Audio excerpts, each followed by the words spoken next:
I guess we're live. What's going on, everybody? You know the drill. Gotta share the links. Gotta wait for it to pop up. Hope everybody's having a good week so far.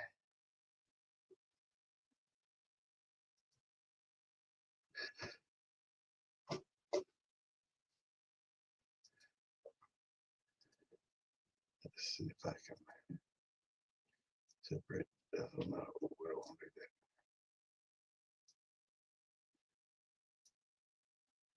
that. All right.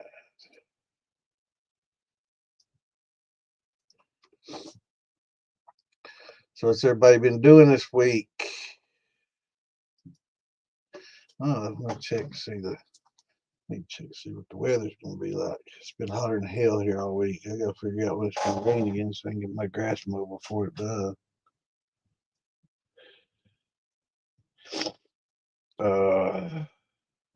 Allergies killing me.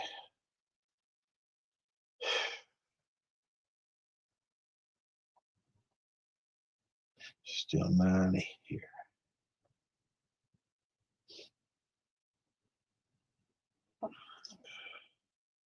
Saturday. Okay. We got mowed tomorrow Friday.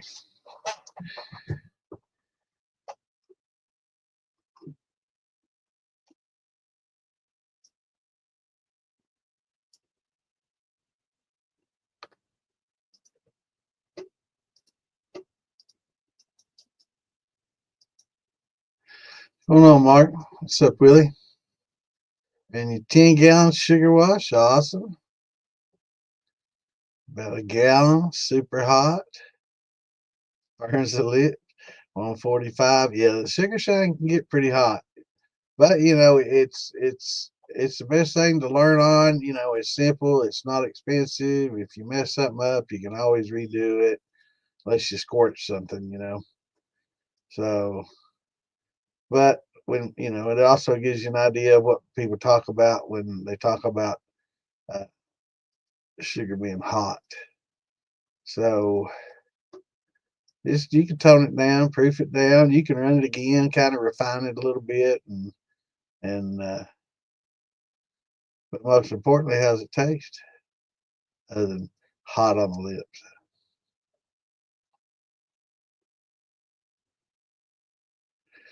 Tamarind? No, no, I have not.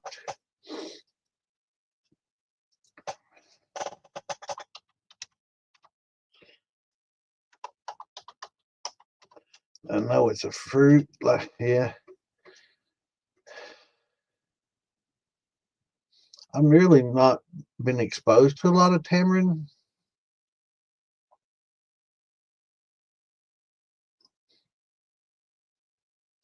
Not really indigenous to here that I know of. I mean, it's a tropical. Yeah, it's a tropical fruit.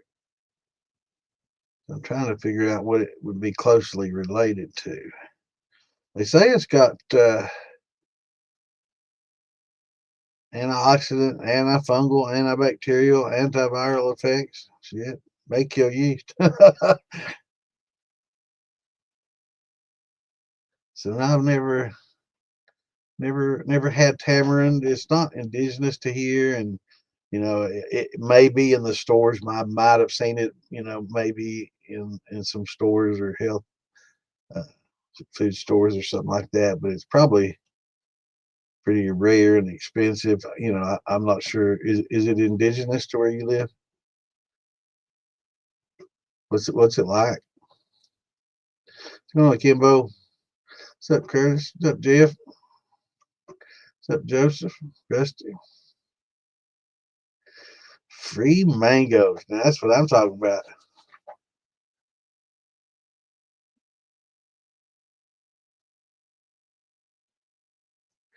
Okay. Once you get once you get all your mangoes mashed in, you know, use the chart and let me get these links saved before I start doing all this, and then we'll go. But we'll pull up our chart and find out exactly how much sugars are in there. Let me get these links out there first, though. When we delve into that. I might do half of it. Well, I'll do as I think I can, and then I'll pause and try to send some more out before they put the block on me. But I think they limit you to like 10 or something.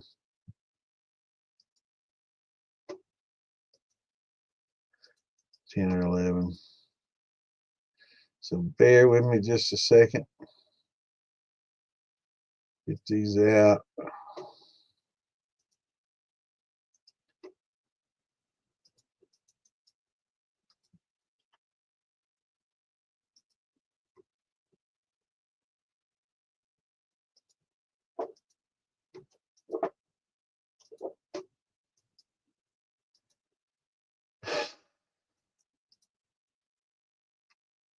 I've got a very persistent cat who persists on getting over here and in all my stuff.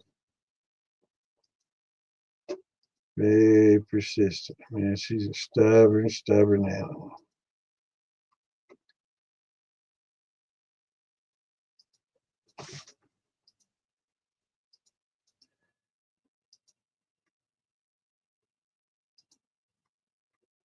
Yep, there it is. That's all. All right, let's see if I can.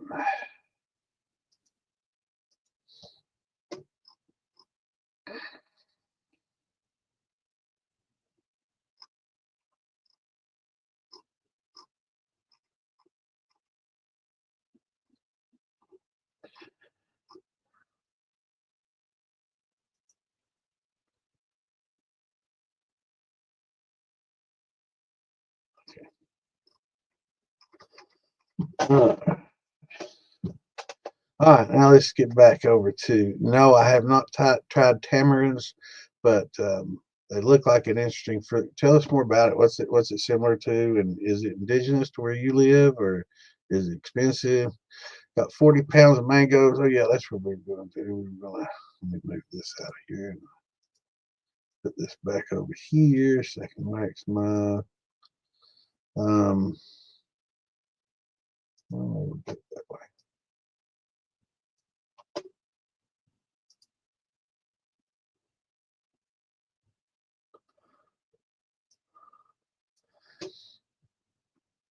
Let me pull up my handy dandy chart.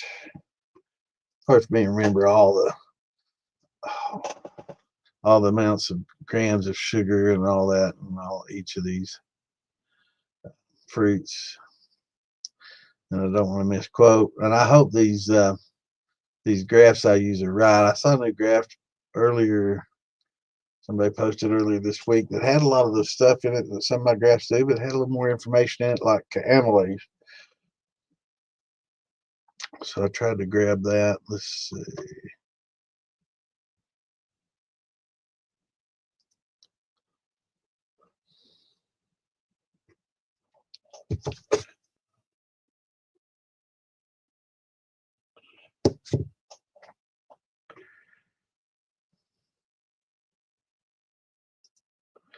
All right, let's see. Here we go.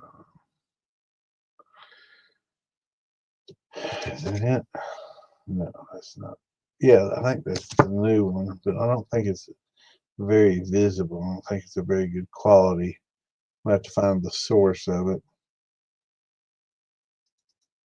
Let's see if y'all read that okay? Yeah, that's not bad. That's not bad quality. It was kind of fuzzy, I think, on mine, but yeah, this isn't bad. So let's find mango on here. Mango is not on here. Crazy. Let me look at my other list.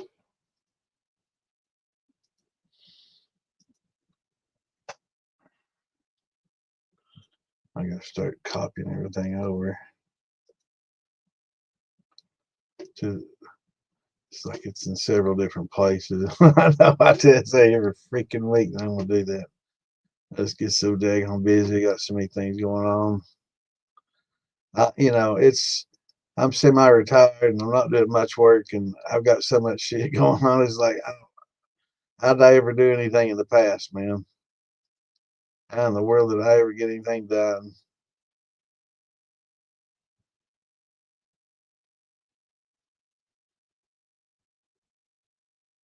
It's amazing how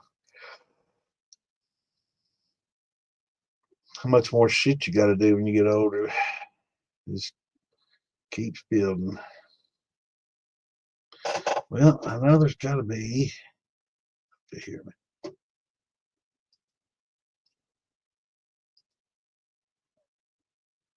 All right, here we go.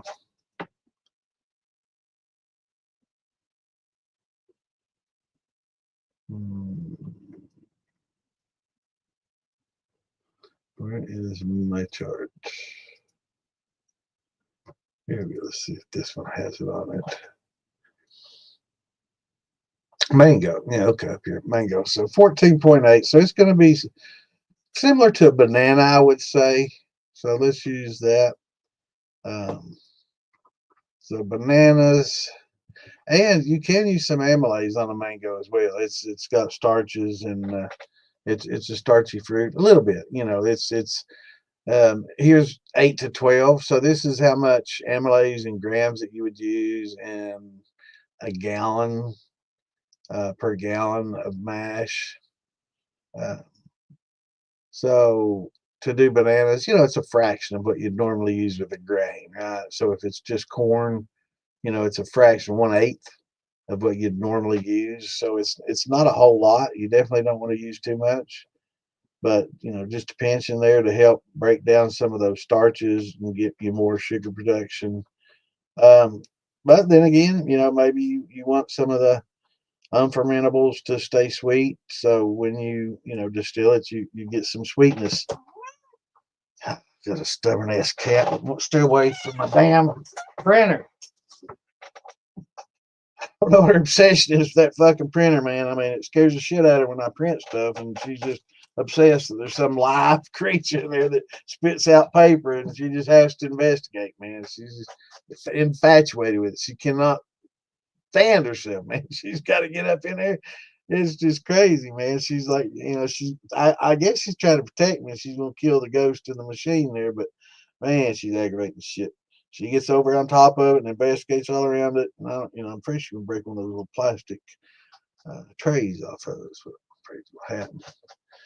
But similar to a banana, so you can add a little pinch of amylase to it, or you can just let it stay sweet.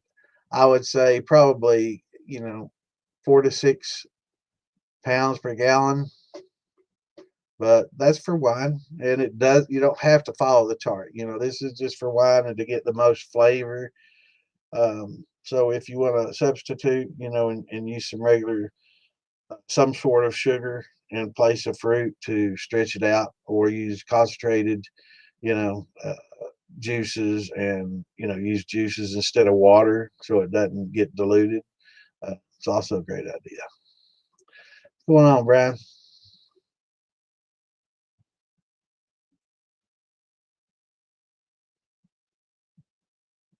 Yeah, infusers work a little better for carrying flavors over than like a big thumper. If you have a properly sized thumper, it's usually pretty big. So it takes a lot of freaking infusion juice, to get an adequate amount.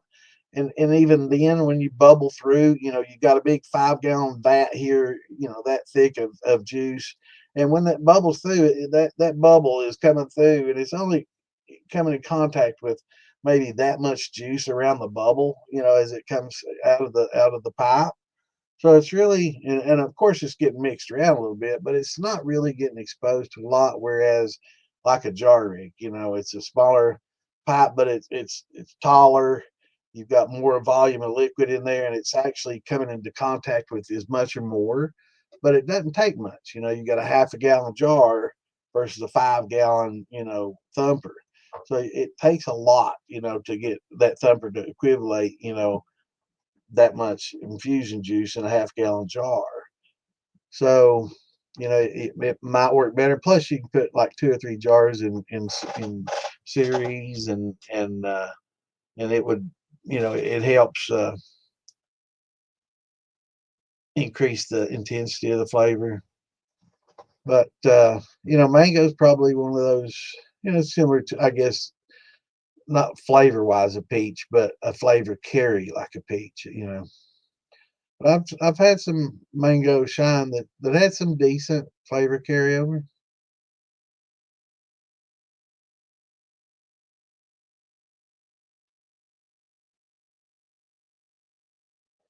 Yeah, yeah, I've tasted some, mango habanero and some different ones, and they're pretty good. What's going on, Jeremy? What's up, KP? More of a tangy taste. Okay, let's see. Tangy taste using Mexican candy. It's native to Mexico. It really makes you use the restroom. Okay. Smirnoff has the dead bottle tastes really similar. Cool. Um,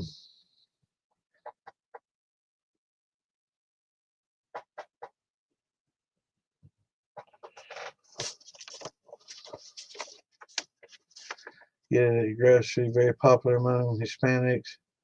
Is it very expensive? If as long as it's not expensive, experiment with it. I mean, let's see. Let me see if I can find out its sugar content.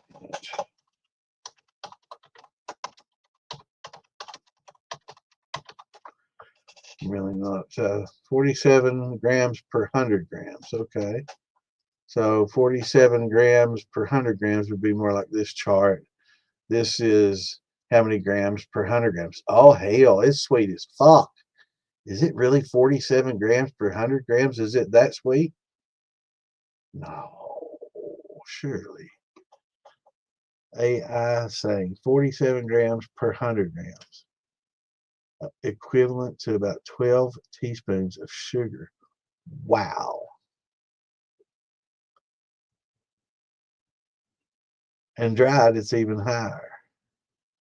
And tamarind paste is a little bit lower, and tamarind candy is like 68. So I guess they add sugar to that. I mean, why the hell would you? Shit, it sounds like it's really, really sweet though. So hell yeah. But I would find it. Let me see if it's starchy.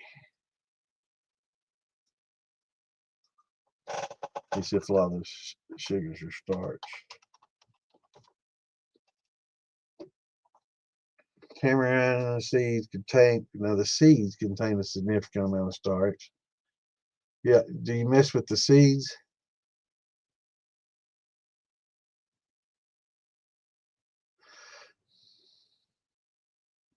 Are these seeds that you're eating? I don't know anything about a tamarind, so help me out, algorithms. Is it the tamarind seeds that you actually eat? What's going on, Doc? Yeah, I'd add juice. Definitely add some juice instead of water. That way you don't dilute. When you add juice and some concentrate, some kind of concentrate that complements it. Hello, April. Good to see you here, man.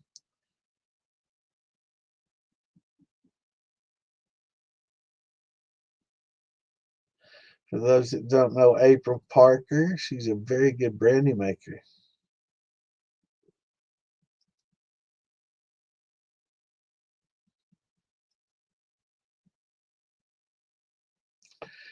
Can you run your thumper dry and then put your flavors in the jar right after to get? Absolutely. I mean, post flavoring is the way to get flavor. It's just a lot of people, it's kind of like a challenge to carry flavor over in the distillation process. We know that distilling, the whole process of distilling is to remove everything and to get a pure product like water or, as pure as we can get. So when you're trying to carry flavors over, you're actually trying to defeat the distilling purpose, and you're trying to force it to carry over a lot of things that normally it would. And a lot of those things, flavors are in the water. You'll get some flavors, of course, from your esters and a lot of the congeners that are in the actual distillate itself, but a lot of those flavors are carried over and bond with the water. So the more water you can get to carry over, a lot of times the more flavor you're going to have. So when you have a distillate coming off at 170, 80 proof, when you proof it down, it's kind of neutral. It's not going to have a lot of flavors with it. You'll get some, but it's just not going to have a lot of flavor. But if you take that same distillate, you run it harder, you use less of a column, you use a smaller whiskey head, you just use an elbow coming out of the still. Depends on what your proof's coming off at, and you can get that proof down to 130 or 40. With that means you get more water in it, right? If the proof is lower, of course, it's lower because you've got an increased content of water, and that increased content of water a lot of times will carry a lot more flavor forward, and which is why when they make whiskey and brandy, they don't come off at real high proof, and they kind of try to defeat the distillation process purpose and increase the amount of water that you carry forward. So sometimes you want a lower proof coming off that still. You don't always want 160, 70, 80 proof. You really 120, 30, 40 is a great range to be in, and the lower, of course, the better, until it gets to a certain point when it's like, why is it coming off that low? You might not have a lot of alcohol to start with or something. What's going on, Mark?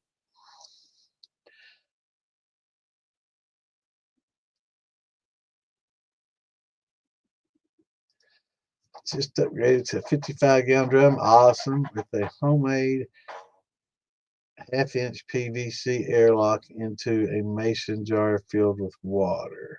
Awesome. Oh, so this is your fermentation vessel. Awesome. That'll definitely work, brother. I was gonna say PVC, wait a minute, then I realized, okay, this is for fermenting. Yeah, that's fine. That'll work great.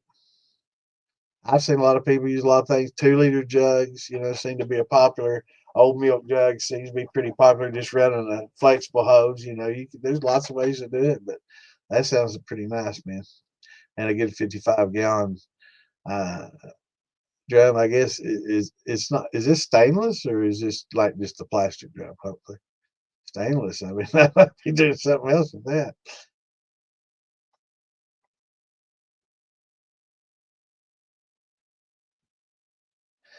Now, okay, Rusty, to your acid situation, once you get it all mashed in and you got your gravity checked and everything, what's the pH? What's it going on, David? I'm doing good, brother. How about yourself? So, Rusty, yeah, I'd say mango and peach pretty comparable as far as flavor carry. They're a lot. They're similar. Um,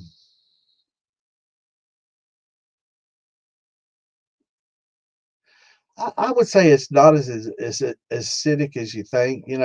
Once you get it all mashed in and everything, of course, if it's last week, you should probably start out with your water at the 5.3 pH. So unless you're fermenting lemons or something really really acidic, you want to kind of start there because it actually helps convert a lot of carbs over to sugar. Fermentable sugars. So and it helps in the conversion process when you're using amylase and stuff. So a lot of people when they're making brandies and doing fruits, they kind of forget that you can still use amylase on a lot of these starchy fruits, and don't use as much, but yeah, on most all of them you can use a pinch. It's not going to be like potatoes. Yeah, you're going to use a lot for that. You're going to use a lot for corn, because there's, sweet potatoes probably not as much. Does it show sweet potatoes? Yeah, it shows 8 to 12. They got a lot of their own amylase in it, so probably not as much. Might be a little bit much there, but similar to corn, you can use amylase. Honey, of course, you're not using any, but actually with honey, you could use an invertase, which helps break down some of the unfermentables in honey and it make you ferment them. But at the same time, again, you may be losing some of that sweetness you want to carry forward.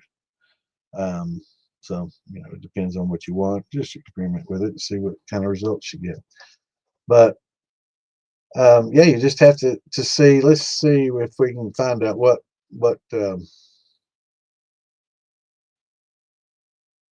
pH mango.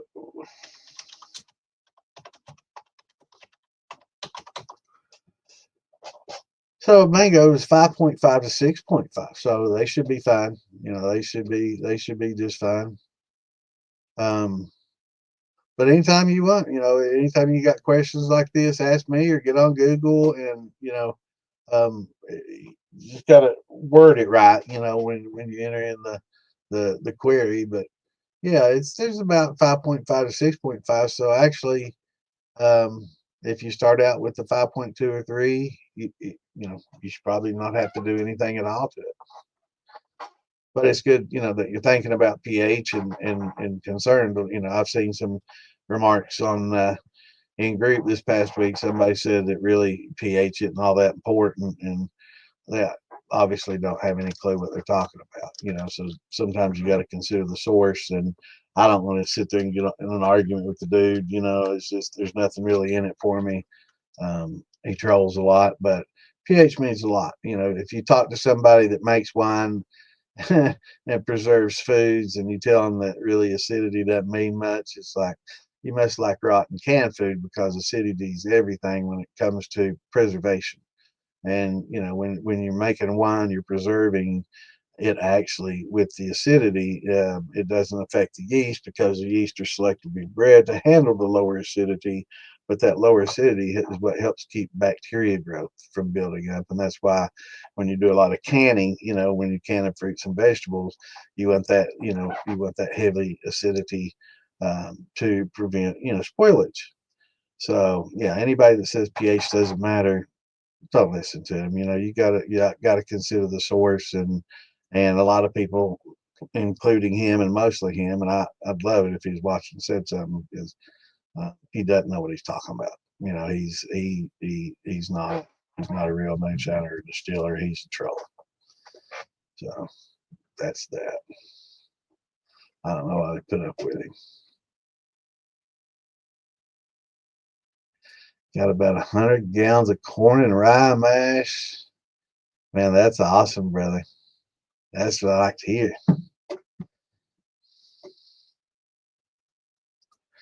Once I do a mash experiment, eventually with honey, marshmallows, graham crackers, and a chocolate malt barley. To convert the graham crackers. Okay. Graham crackers and chocolate malt barley. Did the crackers? I don't know. The crackers may have some starches in them to convert, and some unfermentables. I'm not. I don't know. Don't use a lot of chocolate malt. That stuff's really, really strong. So cut back on that. And if you want a really good chocolate flavor, I'm trying to think. There's a concentrate that a lot of people use that you can get off Amazon. I can't remember the name of it. I mean, I can see if I can find it on Amazon. But it's a chocolate concentrate liquid. And let's see.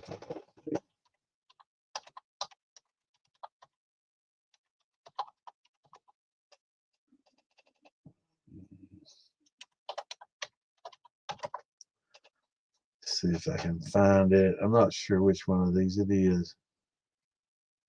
I was hoping if I saw it, I'd recognize it, but it's not. It's not working. I'll have to ask around. But there is a chocolate. I think Wes knows. I'll have to ask around. But there's a concentrated chocolate. Maybe it's Cook's pure chocolate extract. Maybe that's a possibility. But there's some chocolate extracts out there that are really good and work really well. I'm trying to find It might be Cook's.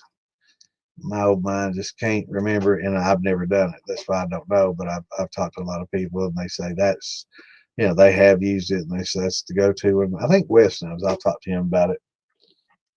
And maybe that second group, and some Wes or somebody that uses it. I think Randy used it too. So there's several people that uses it that say it works pretty well. But I've never used it personally. But I would say you probably get more chocolate flavor from that. But that chocolate malt I have used, and trust me when I say use it very sparingly.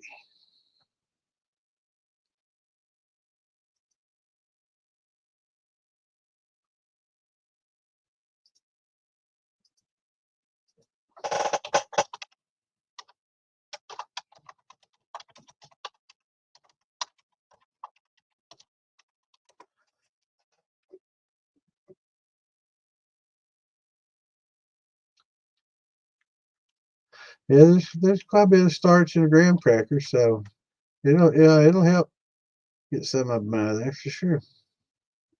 I thought it was all just simple sugars, but I guess there is some. I'm not sure how complex those starches are that it's talking about though. If it's just, well, they also contain other sugars. Okay, cool. Yeah, there is a lot of starch in them, so yeah, that'll work. Excellent.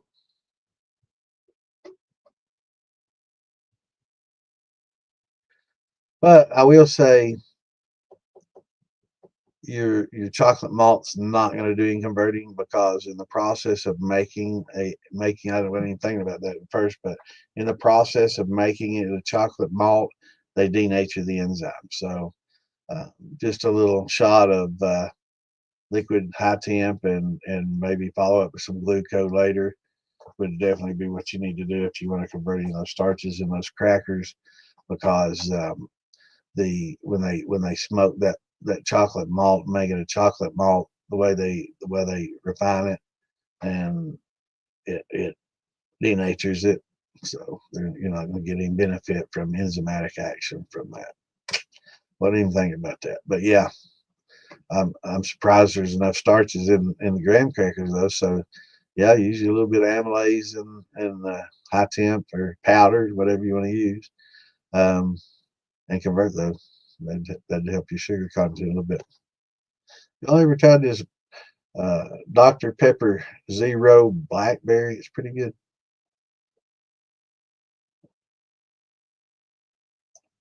For a diet soda, it's got pretty good flavor. I like them. I think Jeff turned me on to them.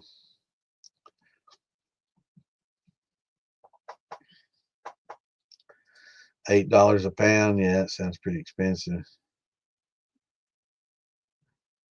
Okay, so there's a shell and then it's the seeds. Oh, it also has the seeds. So I don't know anything about this. So you don't eat the seeds. Okay, you eat the pulp. Okay. So yeah, sounds like it's going to be pretty expensive. But man, there's a lot of sugar in them. I had no idea. That's a pretty sweet. That's probably one of the sweetest things I've ever seen on the charts. That's the chart topper, man. It smokes most all the fruits that are on there. 47 grams per 100 grams. So wow, half its weight is sugar, man. That's amazing. Yeah, I can see why you'd want to, man. Those are super sweet.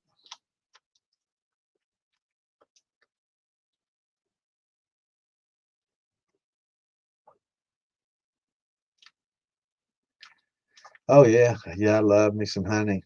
There will be some unfermentables in honeys. There's some sugars in there that don't ferment out. I do know that they have some mead yeast, and I don't know if the yeast in the mead yeast has maybe included um, some enzymes that help break down some of the unfermentables that you normally wouldn't be able to convert in sugar, um, or I mean in honey. But yeah, honey's an excellent sweetener. Yeah, fruit's very expensive. That's why you got to try to. That's why we were talking about, this past weekend. We spent a lot of time talking about brandy, making brandies. We spent a lot of times early on sourcing fruit. Is try to start planting your own trees and berry bushes and all that along the fence rows, whatever you can, where you can, because it's very hard to source inexpensive or free fruit.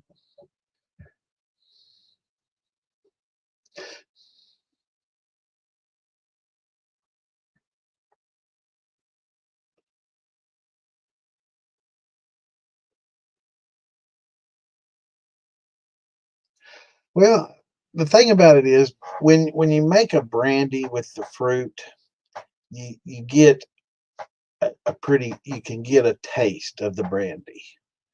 Um, all right, Charlene, tell Richard I said howdy and keep on keeping on.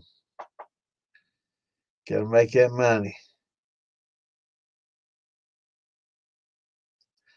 Where was I? Oh yeah. Um, thing about making the brandy is it adds a good amount of flavor or some flavor to the distillate. I shouldn't say good amount because some don't really carry over well at all. But if you can keep your proof down, you're going to carry more flavor over. You can strip and then infuse. I wouldn't necessarily do a neutral run on a column and strip flavor out, but I would, maybe if you want to, do the brandy and keep the proof real low and then run it all out and then add it back in, add some, if you have some fresh mash to it or uh, tails to add, and then do an infusion run where you infuse it really heavily and still try to keep the proof low. Keeping the proof low is one of the keys to carrying flavor over. If you're coming off the steel at 160, 70, 80, you're just not getting that flavor carryover like you would if you were coming off at 130. So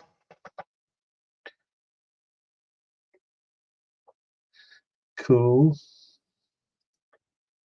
Yeah, that's good. That's good size permeter, man. That's awesome.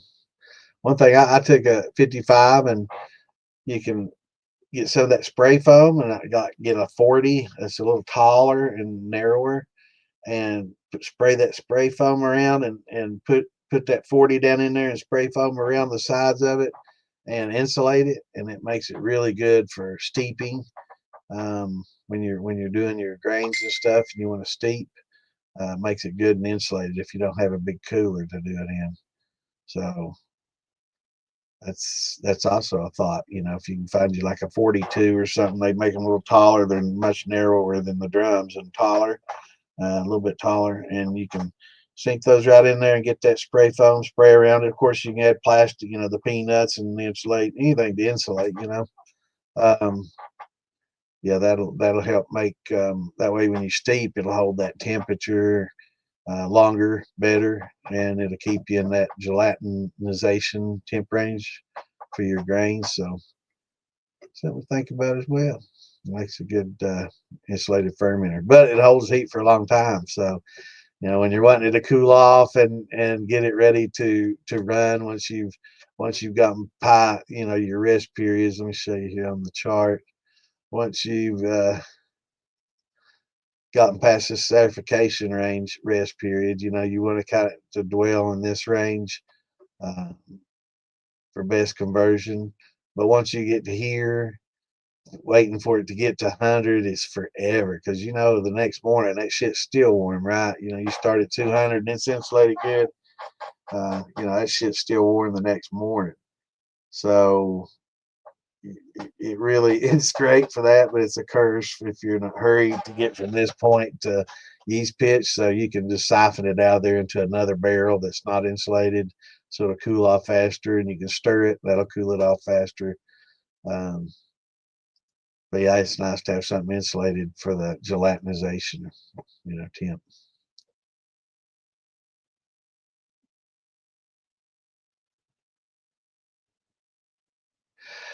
Yeah, yeah, you can add oats of different types. Just look at your oats. Generally, you want to stay away from fortified things or things that have been enriched. Um, so look for words like fortified and enriched, because a lot of times they add iron, they add minerals and other things to it that you don't necessarily want. You definitely don't want iron. Um, but just regular rolled cut oats, yeah, and it softens them up. It's good, and it's not just as much for sugars. I mean, you get some good sugars out of it, um, but it's also the softness that it adds. It gives it a good softness and flavor. Yeah, it's great. I add them. I use them a lot.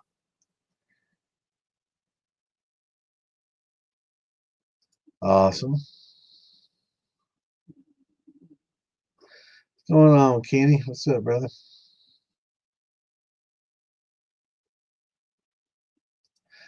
Yeah, I'd say if that's what you want going on, having that barrel and insulating it, maybe a 42 or something going inside there. It'll hold that heat a lot longer for you. If you don't have a big cooler, having a big old cooler, 120 quart cooler or something like that's awesome nice too, because they'll hold that heat for you just as well as anything. You don't have to modify it. So if you got one of them big fishing coolers or camping coolers or a big huge cooler, those are nice to use as well to hold that heat for gelatinization. And then you can just dump it in anything you want to after the gelatinization's done, and you add the high temp amylase and you stir it and it's thinning out. At that point in time, you don't really need to hold that heat, and you want it to cool off so you can get down to your uh, malt pitching temps. So you can add your barley and your wheat, your rye, and all your other grains down in here. So yeah, you want it, after you get the high temp in there and you've got it all thinned out and hydrolyzed, and yeah, you want it to get to this point pretty quickly, and then you'll hold it in this range when you add your barleys and your wheat and rye, in this range here, in this temp range, 145, 55. So, you'll want it to hold there as well. But once you get past that, and you've had your rest time and time for it to work, 30 minutes, an hour, um, then you want to get down here as quickly as possible. So, putting it in a regular barrel and stirring it up, it helps cool things off. Or you can get a chiller, you can get it one of those chillers that they use in the beer making process, and drop it down in there and run cold water through it and chill it quicker if you don't want to wait all day, which is why they came up with chillers, because it does take some time. You know, anybody that's run, their steel and just, pull the cap off and let it sit there, you come back the next morning, that some bitch is still pretty damn warm. So, they hold heat. The heat holds for a long time. So, a lot of people use chillers so they can, once they do this rest and once they get, the secondary adjunct grains in, and they've steeped those long enough and gotten everything they can out of those, a lot of times they'll drop a chiller in there.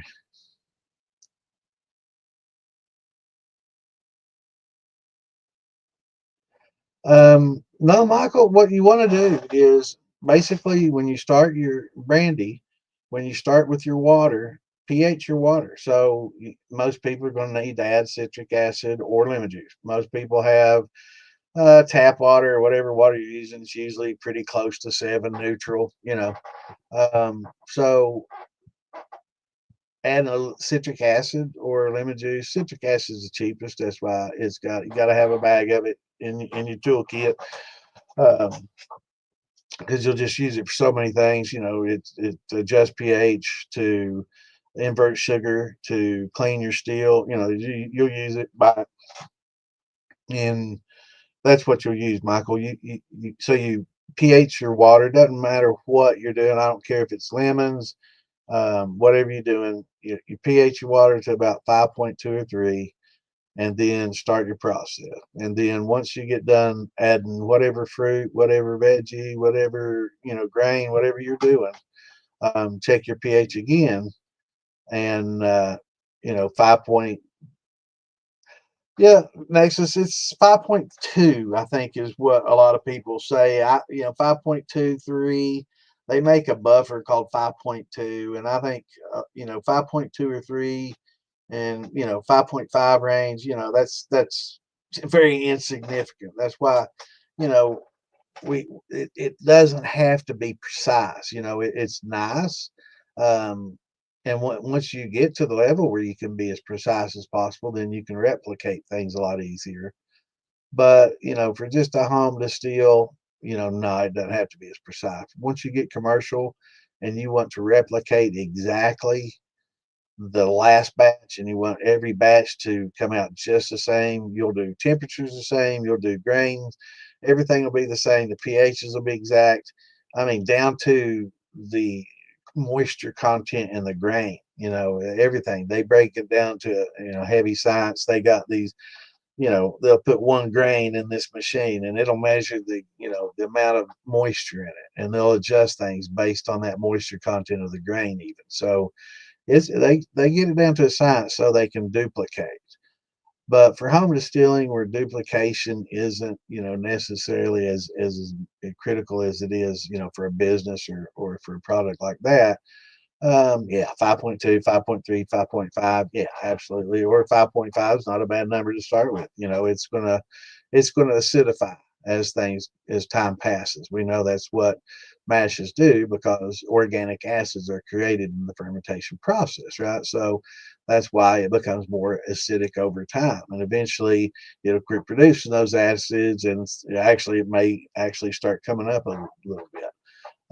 But that's why we add those oyster shells, crushed up oyster shells that we talk about. So we don't let it get too acidic where it stresses the yeast. Because like in the sugar wash we were talking about earlier, um, when you do sweet stuff like that, acid builds up really quickly and it'll do a pH crash. So don't worry about the pH of the fruit. Just start with about a 5.2, 5.3, 5.5 water. And then when you add all your fruit, you've checked the I'm sorry, you check the gravity and everything's happy. You've already gone through the pectic enzymes and broken down everything and got to the point where it's time to pitch yeast. Check your pH again, and adjust there if you need to. So it's not that critical, and of course, different fruits and vegetables and things are going to change. So if we start at the 5.5, 5.2, whatever, and add kind of some basic, fruits that are, really will raise the pH instead of lowering it. Um, so when that happens, you might have to add a little more citric acid, right? Or if you're fermenting lemons, you might have to add, some calcium uh, carbonate, or some of the calcium hydroxide and pickling lime to raise it a little quicker. But this is the point in time when you can do that, or baking soda even if you need to raise it, but do that before you add your yeast. So if you have to raise the pH and get it all balanced before you pitch yeast, you can use that baking soda then, and let it sit for a while. Give it a good amount of time for the salts to dissipate, and then you can add your yeast after that. After a day, and let it all balance out, and then it should be fine. Of course, throw your little cheesecloth bag of crushed oyster shells in there, and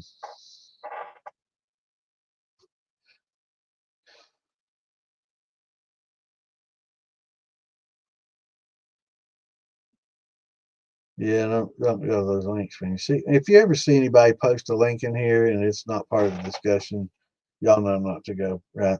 Um, is it the Frontier? Let me look. Let me see. Um, I was thinking Cooks, but the bottle didn't look like the one that they used. So no, I found it. It's Goodman's. Goodman's dark chocolate extract. Gluten free, non GMO, kosher, low carb, low sugar. and expensive as fuck. So Goodman's is it though. I don't know how big that bottle is. Hopefully that's a good sized bottle. Goodman's. Let me price that.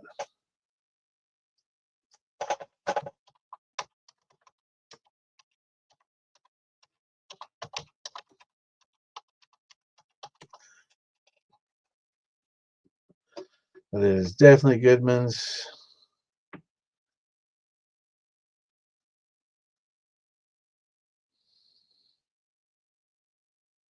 Let's see how big this bottle is. 16 ounce for $41. So I'm not sure how much they use. So hopefully it's kind of not much. Let's say 8 to a quarter teaspoon per single serving. So it's pretty concentrated. But that's the one. I'm glad I saw that. I was worried about it, yawn. I'm sorry I'm yawning, y'all. I don't know what's going on with me. I'm tired all the time anymore. I can sleep half the day and get up and eat and snuggle on the couch with Ann and watch a show, and it doesn't matter how long I sleep. I'm conked back out. But yeah, you definitely want to have a low pH. Anybody that says that pH doesn't matter has no clue. Yeah, yeast like it actually benefits the conversion process. It helps prevent buildup of bacteria. There's quite a few things, and that's why they selectively breed the yeast to be tolerant to the acidity levels. Talk to anybody that cans though. Anybody that puts up cans and meats and things. And ask them.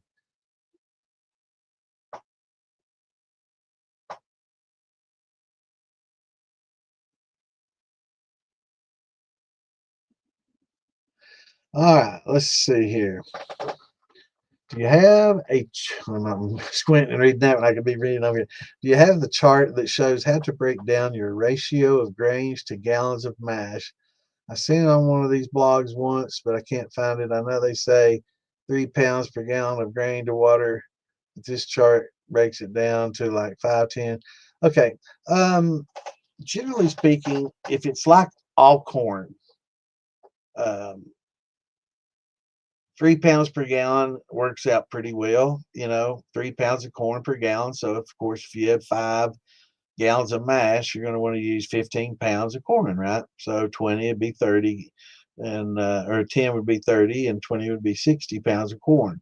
A lot of people do a 2.5, which works out fine. It's not as sweet, but works out pretty well. You can do 20 gallons of water and a 50-pound bag of cracked corn or regular corn ground up, and that works pretty well together. So 20, 2.5 pounds. When you start using some of the rye and barleys and different adjunct grains, secondary grains to it, you can play with those numbers a little bit. So I've not seen a chart that breaks it down per se like that. Most people go by diastatic power. And what they do is you enter in how much corn, how much malted barley, how much malted rye, how much malts versus not malt grain, and it can break down the diastatic power for you. A lot of beer makers do that. A lot of whiskey makers do that do an all grain. Not as critical anymore because of the high temp amylase that we can also utilize. So diastatic power is becoming less and less important because you can just throw a half teaspoon, whatever it calls for, of this high temp amylase in there and this glucoamylase in there when it cools off, and basically take the place of a malted barley, and all your conversions are just fine. So a lot of people are less concerned with it, and it may be that chart that you were looking at that they were plugging in the amount of corn and the amount of gallons that they're going to use, and it tells them how much malted barley they need for the diastatic power to get the conversions right. So that may be the chart you're talking about, and it will vary. It'll tell you how much malted barley that you would need, to make it convert best. But people now aren't as concerned with that. So, you're going to see less and less 6 row barley being utilized and more 2 row utilized. Really, the 6 row was a big thing because it was basically selectively bred and created to for a high diastatic power, and it was used to do a lot of the conversions that we now rely on these exogenous enzymes to work for us, right? So we don't need the endogenic enzymes that come from within the grain itself.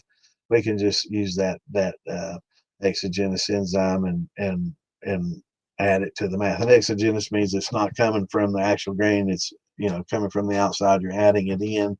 Endogenic means that it's coming from the grain itself. So sounds a bit like a big term, but it's just basically from so if you're using a malted barley, malted rye, malted wheat, which has a high diastatic, you can use less of those enzymes, and get by with using less. But when it boils down to how much weight wise that you need per gallon, you should still stick to the 2.5 to 3. Once you get your conversions done, and it's good to make notes. Definitely make notes and everything. Just call it beer. That way, if you ever get caught with your notes, hey, that's my recipes for beer, right? Because you're making a beer before you distill it into a whiskey. Same with brandy. It's a wine recipe. It's not a brandy recipe. It's a wine recipe, right? So put wine at the top of the page, our notes. Don't say anything about distilling because basically to make a whiskey, you're distilling that beer, and to make a brandy, you're distilling that wine. So you don't want to leave evidence. So it's just beer and wine. And technically, that's exactly what it is. So, it's not like, oh, this isn't for beer. Of course, it's for beer. It's a beer recipe. So, without the hops, right? So, but you can experiment, and once let's say you got 20 gallons of water, you're going to use 35. Oh, I know what you're thinking of. Let me put this out there for you. I know what you're thinking of now. I know what you're thinking. You're thinking of the charts that I put out there for mash bills. Let's search mash. I bet you this is the chart. Oops, that's not gonna work. Let me do it this way. Duh. Boom. There we go. This is probably. Is this what the one you're talking about, Mark? This is basically breaks down ratios. It's not necessarily poundage. It's just ratios of each grain. So maybe this is the charts you were thinking of. And for those that don't have it, it's called Mash Bills 2.0.2. And you can find this in the Moonshine Militia or DIY Shining Stuff files section. And it basically it breaks down Buffalo Trace, the Eagle Rare, what grain bill they use, Buffalo Trace, let's see, Heaven Hill. So a lot of your favorite whiskeys and bourbons will have, and there's 3 different ones. So jump on the militia page and or the DIY page and download these out of the file section because it's a good thing to have, and it'll tell you the ratios. Now it doesn't mention oats much in any of these. I don't even know if it has a column for oats. So oats is not something that's typically used, but you can just throw your handfuls in there and not worry about it. But yeah, this might be the chart you're thinking of. It's possible, but if not,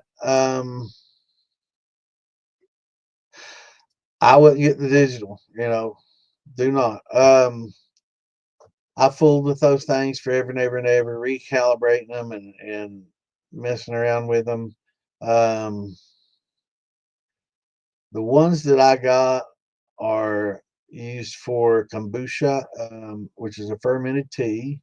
And let me find that on Amazon too, and I'll tell you what it was. But let me see. Mark, is that the chart you were thinking of, Mark? Um, I do need to kind of move along. I'm starting to get a little bit behind, but regardless, you're going to want to have around 2.5 to 3 pounds of grains. The ratios here, whatever percentage you want to start with, whether it's 35 pounds of corn, 5 pounds of rye, and 10 pounds of barley to make 35, 40, 50 pounds, and then 20 gallons of water. You still got that 2.5, right? And then once you convert that, and once you find out that what that ratio does, once you get a decent conversion, you go through the steps. And we're this Saturday we're gonna do just like we did this past Saturday. We went beginning to end with brandy, from sourcing fruit to making the mash to distilling it. We went step for step. So if you missed Saturday, go back and check that out, save it, mark it, because we basically went step for step, basic of doing the brandy. Now we didn't do any particular fruit. A lot of that will vary, but we talked about that as well. But this Saturday we're gonna do grains from very beginning to very end. So we're gonna talk about cooking. We're gonna talk about converting. We're gonna talk about what sweeteners to add, if any. And we're gonna go through rest periods. We're gonna go through proper you know gelatinization and steeping versus cooking and all this kind of stuff. So this weekend we're gonna do that Saturday. So, and then next Wednesday we'll hopefully field questions if anybody has that on those, or anything that was left out. But I'm hoping this is the chart you're talking about. If so, it's in the Moonshine Militia. If not, just start out with about 2.5 to 3 pounds of your grain, and then once you get done with your conversions, everything's done. Your hydrometer, drop it in there, and you'll see. Now, the more grains that you add per gallon of water is going to increase your sugar count. But it will get to the point where it gets unmanageable and hard to work. So you don't want to get too much grain, or it just gets too thick, too hard to work, too hard to clear, and it's really tough. Buddy, I can get peaches here like 60 and some cents a pound, bro. It's cheap here, man. I get, yeah, 60 some cents a pound, sometimes 69 cents a pound. Yeah, but I have to wait for that certain time of year. But yeah, they'll get there. But back to the pH meter. Um, I use I got it off Amazon, and it's basically just pH paper, like a litmus paper, but it's different. Um,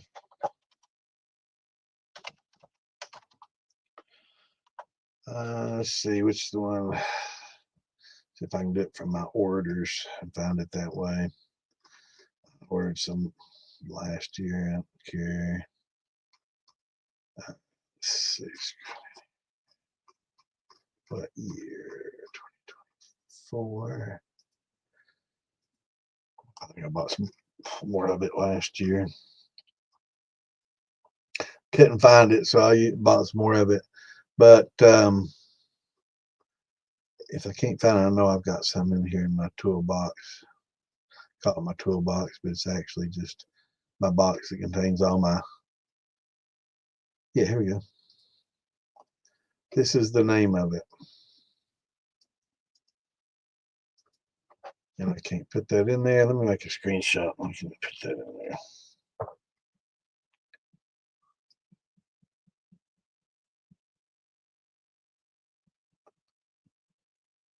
Doesn't contain any of my info, but it will give you all a good idea of what we're looking at. Hydrion. And let me put that up here on the page for you all.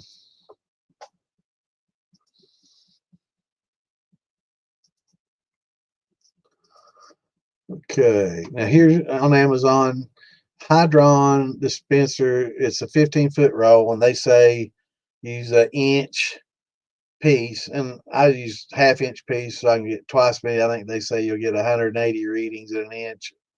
How many inches is in 15 feet? 180. So, if you do 180 at inch, you get 360 readings at a half inch, right? And I just use little tweezers, dip it in there, and it's really easy to just determine the colors because the colors are so different, and this is like 6.0 and this is 0. So it's not that critical. So when we get, look at it closer here. So when we get to like 5.0, it's easy to tell the difference between 4.5 and 5.5 from 5.0 and 3.5 to 4. Because I've noticed in a lot of these other pHs, colors, they don't vary that much. And it's hard, well, is this 5 or is this 4? So if you do like if your pH range is like 0 to 10, it's harder to see and it's not as precise. But where we deal with kombucha, is the same. It's a fermentation, fermented tea. So it's the same. We deal with the same pH ranges that you're going to deal with because pH is important in fermentation. So it just goes to 6. So, and that's perfect because, once it gets beyond this, we know it's getting too basic. So we know to add some citric acid, right? So this works out really well, and you don't have to calibrate. Just keep it in a cool, dry place. Lasts for years, and it's simple to use. Just take some tweezers, put your little half-inch thing, dip it down in there, mix it first, good, and get a good representation of your solution, and just dip those little tweezers in there and read it. That way you don't get any oils or sweat off your skin. That might be, skin might be acidic or something. But I just use them little tweezers, dip it in there, and put it right up next to it and on this little plastic, and just do it that way. It's so much easier. I went through dozens of pens, those little $9 yellow pens with the black top. I don't know how many of those I bought. And they work fine, 3 months, a year maybe, get out of them, try to recalibrate them, clean them, and just, so I quit doing that and I use this. It's so much better. So that's probably the best advice I'll give today, is get away from those expensive pens that you have to calibrate, clean, and use a special solution, and, to clean them off and all this every time, and have to keep them moist. And no, I'm not doing that anymore.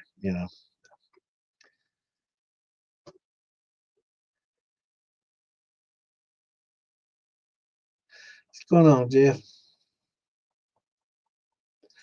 Strawberry and cream Dr. Pepper. That sounds good. I don't think I've tried that.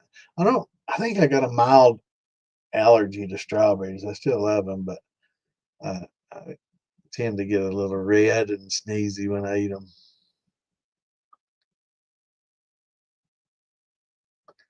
Yeah.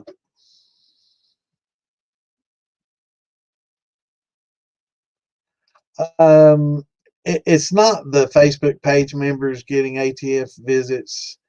Um, it's just because we're all there and we discuss things there. A lot of these visits had to do with putting videos on TikToks, putting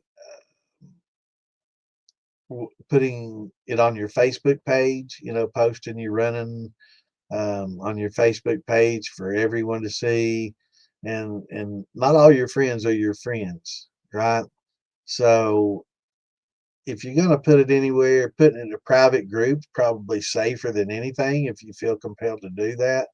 Um, I would never ask anybody to, if I'm curious as to see something, you can send it to me in a message or something like that, and it'll be discreet, and I'll never share it or say anything about it. But a lot of people, feel comfortable sharing it. They don't give a fuck, so they just post that shit everywhere. Like, hell, they do it on TV.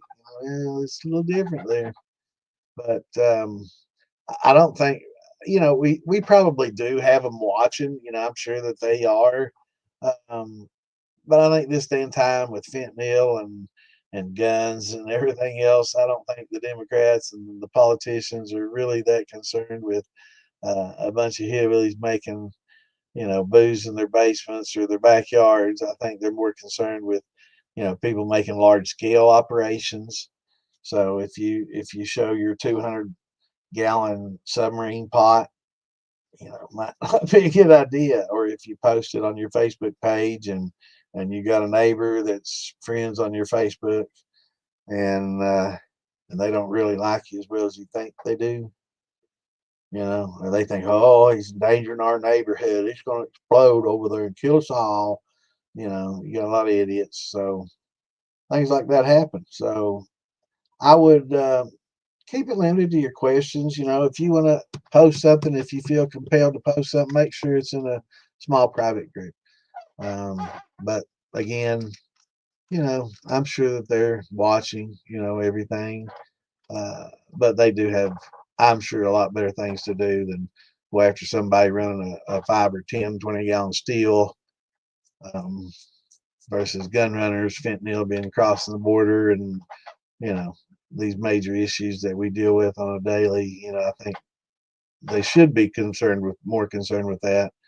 If they're not, they damn sure should be. So I'd hate the fact that they'd be wasting resources. But if they get the complaint, they're compelled to follow up, right? So we've all heard about it. Not going to mention any names. I don't know if you know any names. I'm definitely not going to mention any names. But they paid them a visit. They said, sure, you can have a look around, which I would highly not recommend not doing that. But I guess he felt comfortable, and they found nothing. So, one of the two that I know of got charged with like 5 different charges, and he had stuff around and the product around. I don't know how they're going to prove that it was intent to sell. That's for the courts and all that. Don't get involved in all that. But the other guy, that they found nothing. So again, that's another good reason to have a beer keg still. That beer keg sitting over in their corner looks like a beer keg until you put a column on it, right? So you keep that column off there and keep it in a box, put away, and that beer keg is just a beer keg, right? But yeah, I get pieces a little cheaper. Usually they're like $1.29.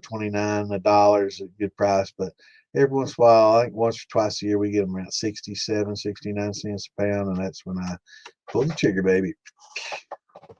Fill my cart. What's going on, Gary?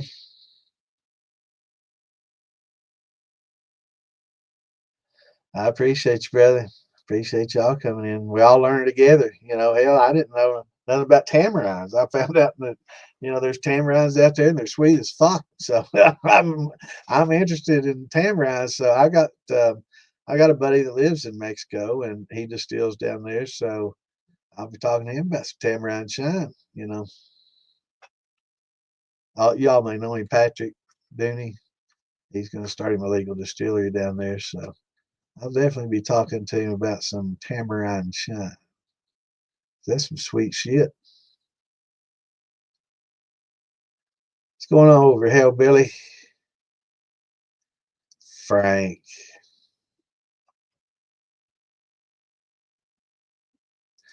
When running a third distillation, should I take out heads and fours? Did you take them out before? That's the big question. If you took them out the first 2 runs, I would say by the time you get to your third run, you should probably be pretty good. I still would take just the very touch of the fours out, but I would say you're pretty much gotten through a lot of your heads. Doesn't hurt to. I mean, but what does it smell like? Go by your smell. Don't go by rules, because certain fermentations like a sugar wash, really they don't have a lot of heads. They've got the 4 shots, but they don't have as much heads as say a grain, or even less, or more even so than a man, especially this room, than a brandy. Brandies tend to have more, especially if you use pectic enzymes. So the amounts of heads are going to vary. But if you take out fours and heads your first 2 runs, you really shouldn't have much to worry about on your third.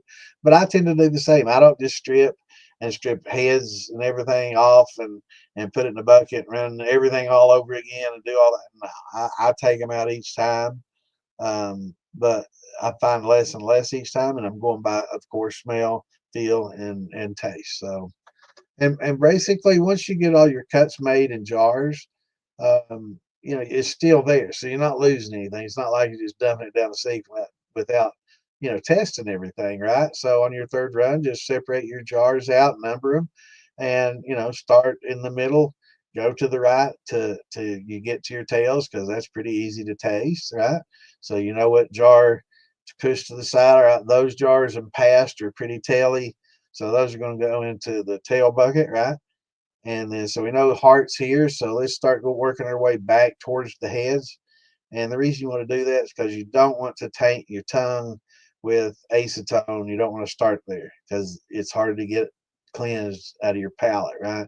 So you start with your hearts and work your way back to, your first jar, and when you get closer and closer to that first jar, then you may start picking up notes of a little bit of acetone here, and then when you get to the point, it's like, well, this is not something that I like, and then you can take that and anything to the left of that and dump it. But I will say there are some flavors in there, that if a pro, this is the difference between basic distilling and moderate distilling, which is what most of us do, and advanced. There are certain cuts out of the fours and heads. If you, of course, they deal with a lot larger steels, so we're talking about more sizable amounts, and it's easier to isolate that. But there is some good esters and there's some good flavors in there, but you have to be a pro to pick them out, and they're sweet. There's some sweet esters. Um, but for the most part, for us, we just, we're not worried about esterification. We're not going to, once we start getting into aging, long term aging, not just putting on staves and adding tannins and flavors, talking about real aging for years, then, you get more advanced and you can start picking out uh, sections of those heads. And we're going to have Alan Bishop on here in January 9th, I think it is. And, these are some more advanced questions that we're going to ask him, right? And help us with. So we learn more about if commercial distillers use these, if they try to isolate these, or if it's even worth it to them. Uh, for me, it's just not worth it. Um, I tend to keep the lower heads, the high heart, right into the lowest heads into the hearts. That's not really acetone, tasting and smelling, and get a little bit of flavor there, maybe not headsy. Um, but if you see a lot of moonshiners like the old time man, they just dump the fours and mix the heads with the hearts and the tails all together in one big mix, proof it down and bottle it up, and that's the moonshine. That's why I say the modern day stuff is probably better, a lot better than what was being made 40, 50 years ago for sure. I was making it. I know. Uh, yeah, it's not cool at all, brother. It's not. But I think it's just I don't think it's them watching the groups and picking people out because one person hardly ever, if ever, posted in that group. I know he's a member of the militia and some of the other groups, but he hardly ever posted in there. And the other individual didn't post much, if anything, in there. I think it was just something that he put on his regular Facebook page, and I think maybe a neighbor saw it, and that's what we think anyway. But there's people that post bigger operations in the group chat, and they haven't been bothered. So I don't think they're watching our group and picking on people. No. If they did, they'd go after some of these dudes that have huge, massive steels that don't care to show it. It's pretty bold, but so I hear stainless steel vapor steel rusts and all the reviews. Any thoughts on this? Also, stainless steel will rust. If you don't think so, ask anybody that owned a DeLorean. It's less easy to run, and it amounts to nickel content. But I think the 300 series tends to rust a little more than the four. I think the four might have a little more nickel in it. and a little more rust resistant, a lot more expensive. But I think 304 is what Bever uses to make the the pots.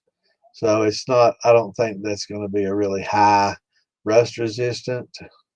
But temperature, heating it up, getting it real hot, super hot, takes away some of its abilities to withstand rusting. And it's just the there's not really a cheap copper pot. I mean, you can get some lesser expensive. I wouldn't call it cheap. I'd say it's lesser expensive than others. Um, and there's some certain builders that make a little lesser expensive one than others. I know Philbilly, Bruiser, Jason Wade Harrell. There's they'll make you some basic stills with no frills if you want. It's in North Georgia and Ace and Appalachian. All those guys. They'll do a little, maybe a little higher end with a lot of bells and whistles. So it's just according to what all you get on it. So you can lower your price a little bit and cost a little bit.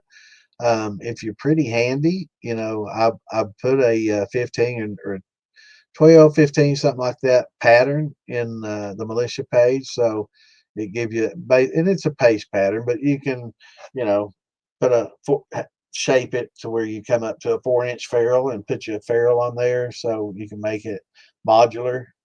Um, but the cheapest copper steel is one you're going to have to make on your own. Go buy you a sheet of copper. They're about 300 for most people. I guess if you know a roofer, you can get it for 270, 260, maybe a sheet. And you want to use the 20-ounce copper. Um, Gauge wise, I'm not sure what that equates to. It's a simple Google, but 16 ounce and 20 ounce. 16's thin. It's fine for 5 to 10 gallon steels, but you start getting 20, 30s, you really want to use the 20-ounce copper. Um, and that's 300 or so dollars a sheet. Sheets are 3 foot by 10 foot, and you can get a pretty good size steel out of that, and a thumper, a copper thumper. Um, and that's the cheapest way to do it. And copper's easy to work with. It's easy to solder. It's very malleable. It's easy to hammer out, straighten out, and that's why it's been so desirable for so many years. It's really easy for the common layman to solder up. You don't have to have a TIG welder or nothing going in there, and all that. You can just use your torch and solder. We're all used to, fixing copper pipes and plumbing. So just using a good flux and a good quality lead-free solder and make it yourself, man. It doesn't have to be pretty; it just has to be airtight and it doesn't you don't want to leak. So there's not a lot of pressure that builds up when we're even using a thumper. So it's just build one that's basically airtight. Put your ferrule on it, and you got those tri-clamp fittings for adapting. That way you don't have to paste every time. That's a pain in the ass. Um, and make one. They're pretty easy to make. There's lots of patterns out there. So just grab a pattern and hammer it out, man, and cut it out or make your own. It's you can see the basic pattern. You can enlarge it and reduce it to whatever size you want. Yeah, it's people that work there. They get a little bitter after they get fired, and they tell people. And sometimes on the tour they'll tell you. They'll tell you exactly what they use. They don't care.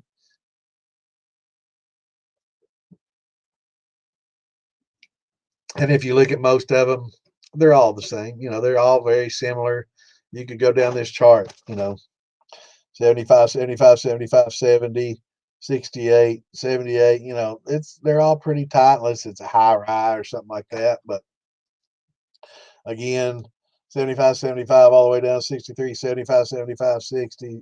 So as you add other adjunct grains, they always reduce from the corn. So the corn really varies based on what other grains are being used. But 70, 75, 60, 65 basically to 85 70, 75 being most common. You know, it's just they're basically the same. You could look at a lot of these liquors, they'll have the exact same mash bill and they taste nothing alike. So there's a lot to, you know, also how it's run through, what kind of still it's run through, how it's aged, the char. So there's a lot of things that, you know, they can do to kind of make it their own and unique. Yep, exactly. Not that far behind. Oh Lord, that was 9. Okay, okay, not too bad. Yeah, they've got quite a few. Except OG. Mark, you're slacking on me tonight, brother. I'm getting thirsty over here. I'm drinking all this fucking. What in the hell's going on? Oh, get my controller cable off there. There's that bell. Time for a little drinky poo. Cheers.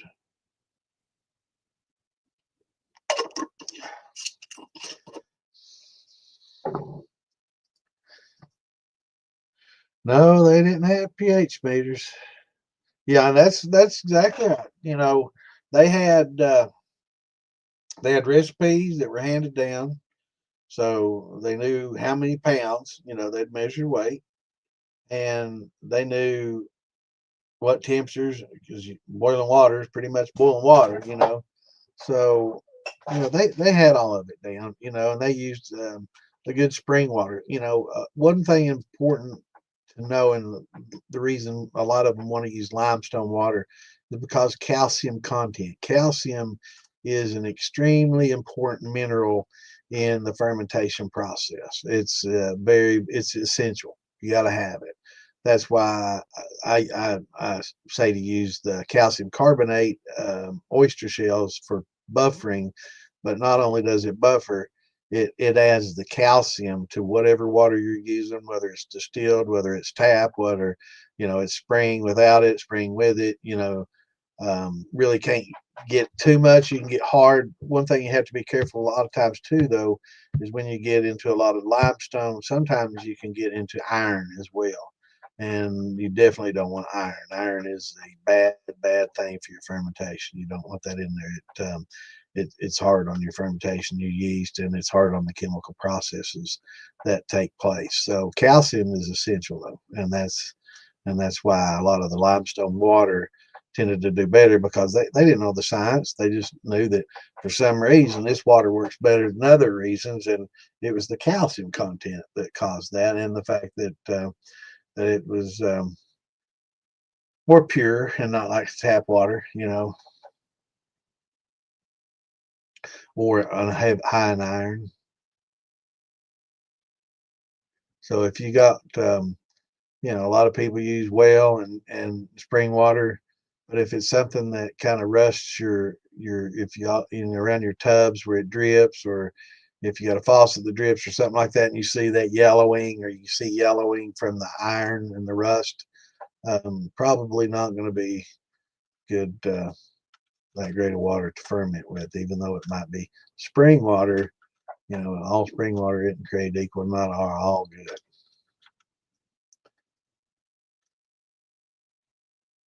Yeah, and they, you know, repetitively did it. You know, they did the same process over and over and over. They didn't vary, and that's why, you know, a lot of them. You know, you ask them if you ever made any gin, you ever made any tequila. It's nope, nope, nope, nope. Ever made any corn liquor? Yeah, yeah.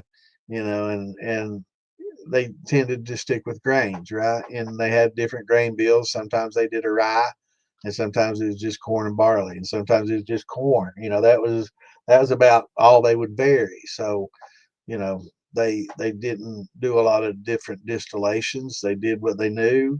They had, you know, a few handful, you know, a few recipes that they followed. They followed the exact same techniques their fathers and grandfathers, great grandfathers did, and it was replication, you know, that got them somewhat consistent, right? So it's consistency that you're looking for. You want a consistently good product, so you try to keep all your variables the same. And they didn't need pH meters. They didn't need hydrometers. They didn't need proofing, hydrometers. It was all done by taste and smell and look and feel. So it was repetitive, and they didn't need thermometers. They just touched things. They could feel and they could tell the temperature of things by the touch. So, and you can do that as well. When you're checking pH, it's going to be pretty fucking hard to dip that mash out. Now that's a 6.8 pH. You're just not going to do that, but you can taste that sugar, and guesstimate, pretty closely what your hydrometer. So try to test yourself that way. When I don't say if, I say when you break that hydrometer, it's going to happen at the worst times. You can still dip that finger in there and say, I've been practicing this.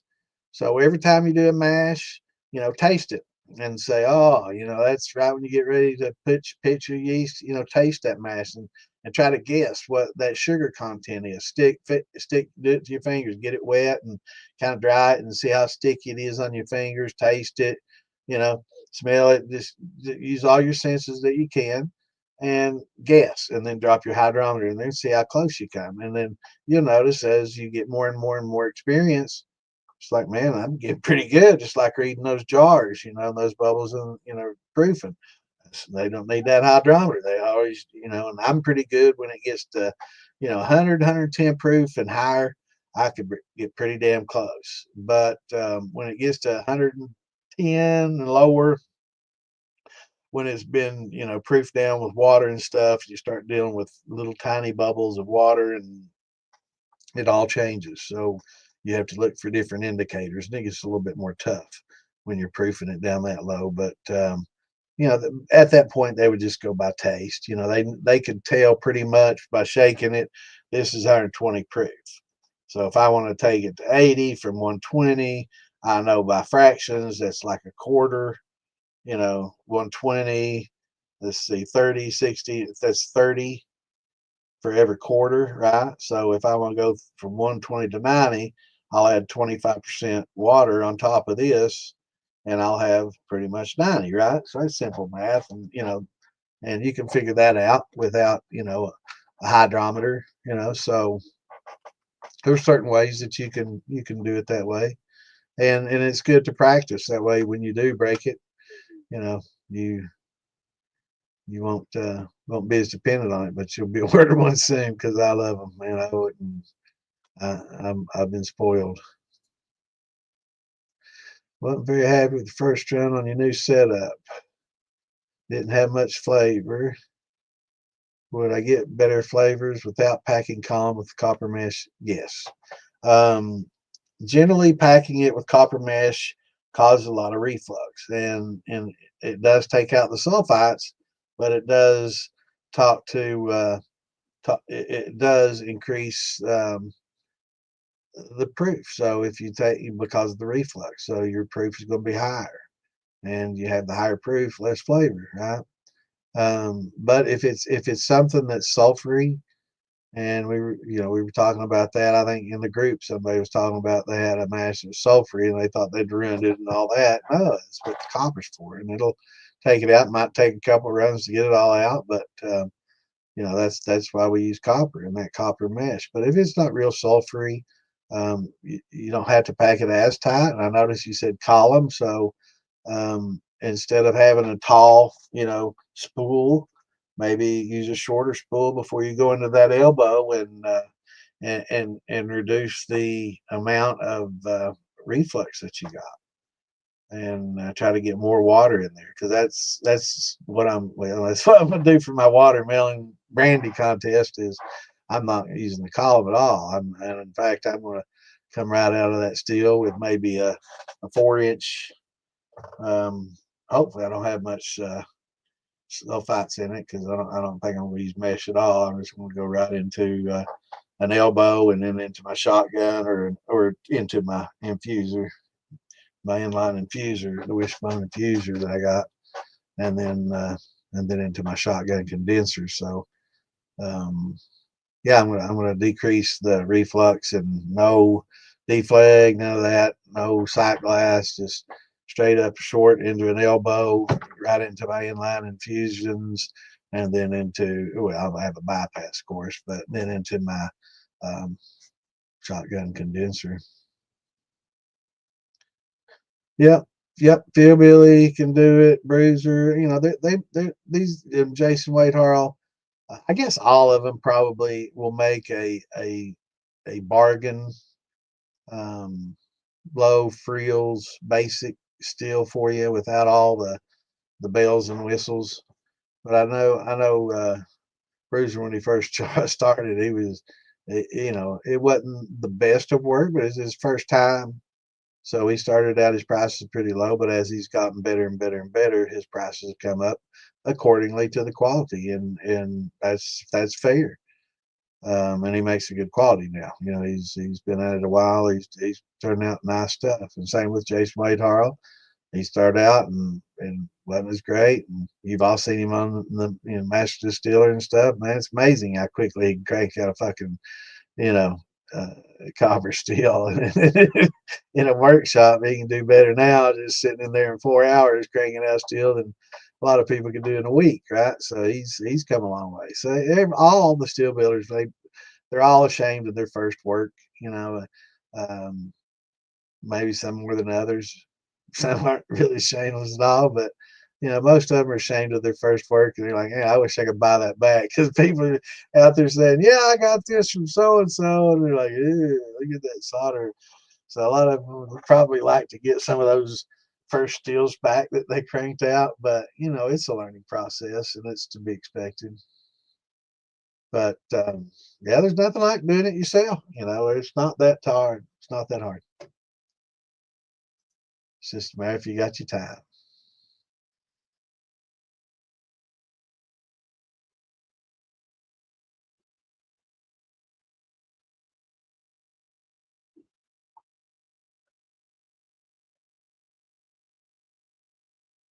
No, no, they with with grains and the short fermentation times and using bread yeast, uh, which were all common to the old ways.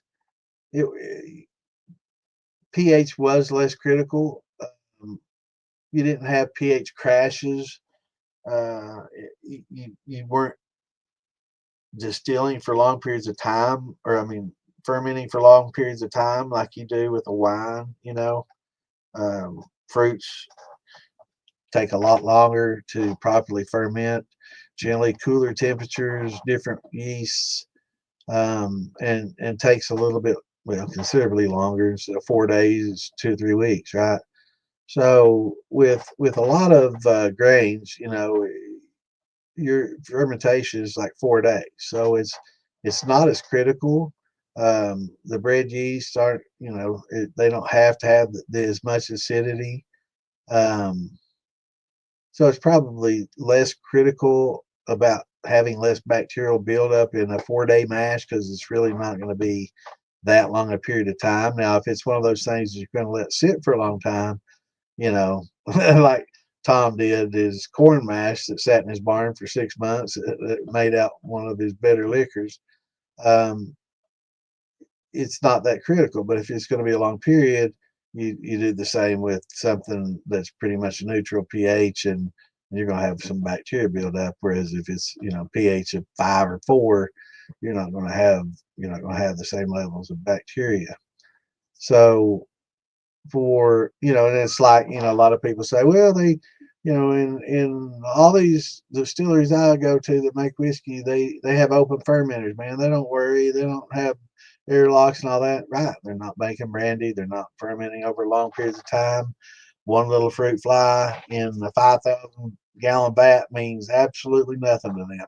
They could care less. It's not gonna, the acetobacters on that fly aren't gonna really have time to proliferate and grow and do anything. So it doesn't matter. It's not that critical. But if they were making brandy, then it'd be a different fermenter they'd be using, and they'd be using different practices because, especially if you're going to do a secondary fermentation and make a true wine before you distill it into a brandy, then yeah, then they would treat it differently. So it's all according, but yeah, the pH is less critical when you're doing the grains. But I will say, having that low starting pH when you do your conversion helps. It helps the conversion process too to have that lower pH. So that's also something to consider.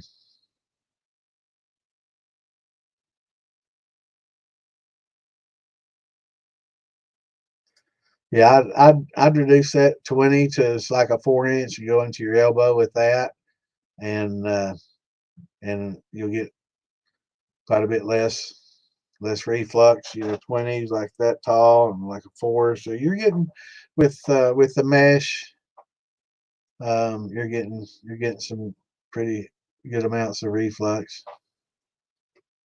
I'd try it without the mesh, and I'd shorten. I'd use a shorter spool, and that way, try to get your proof down. What's your proof? What was your proof coming off?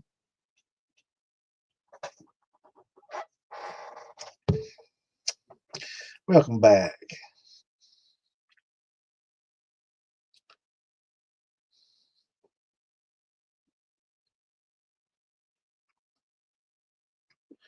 Second gen toasted corn sour mash.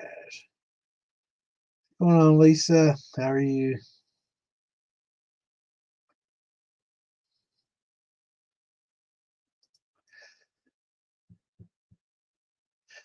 Um, how are you going to mix it? I mean, if you can get it mixed into the solution, it's fine. Most of the time, it's just going to drop to the bottom as a butter. So, I mean, if you can blend it with water and get it mixed in with the water better, um, probably best just to use the powdered if you can. But I would say you could just put your put your peanut butter and water in a blender, and a lot of water to a little peanut butter, and crank it up.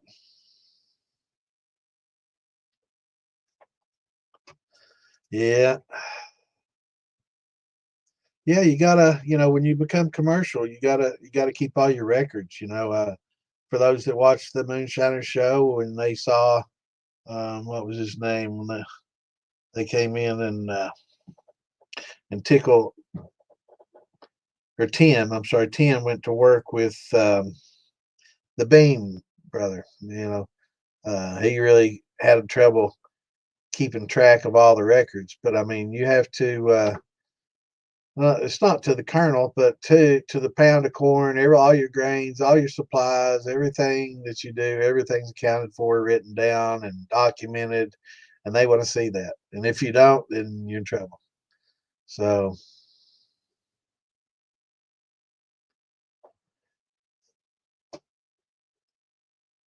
that's what we're all doing. We're all just training to become legal. So this is all sample batches. Just I'm just trying to get work experience.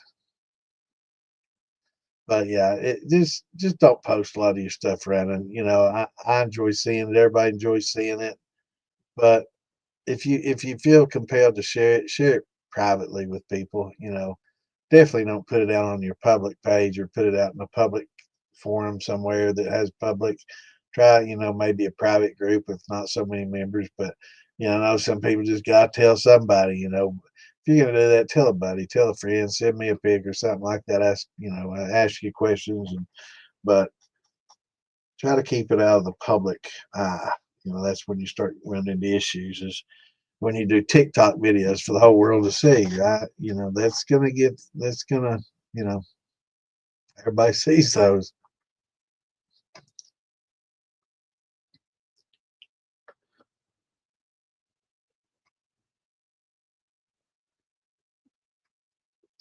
Yeah.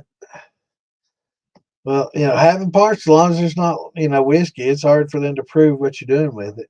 And it's even hard if you have a video to prove that that was actually liquor coming off there, not just, I was just running water. I was just trying to impress everybody. That wasn't real liquor. That was a cleaning run. I was just dripping water off that thing. That's all I've ever done, just distilled water.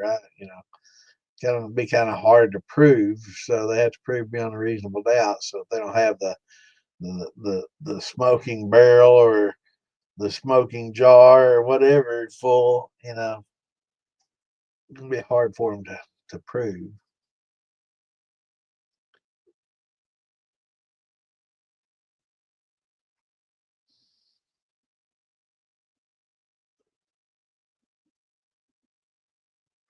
Yeah, yeah. Burning at room temperature was another way to determine whether I think 80 proof, 70 to 80 proof, somewhere in that range, depending on the room temperature, because it's depending on temperature. So the higher the temperature, the lower the burning point, right? And so, yeah, another way would be to see if it burnt. Lots of different ways.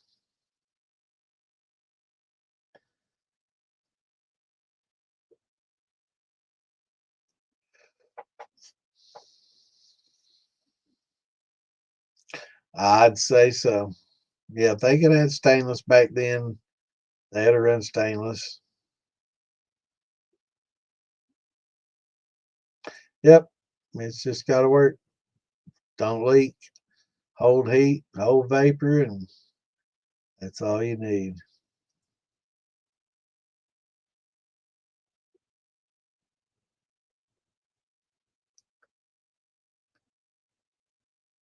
Yeah, and a good point there. The fuel license; those are pretty easy to get. So, if you have a farm or something, or some acreage, and you want to say you're making fuel for your race car, your race motorcycle, your tractor that runs on ethanol or whatever, um, you can get a fuel permit. But that's kind of like growing hemp versus the real thing. They're still going to check you, but as long as you keep your stuff hidden, then how are they going to know?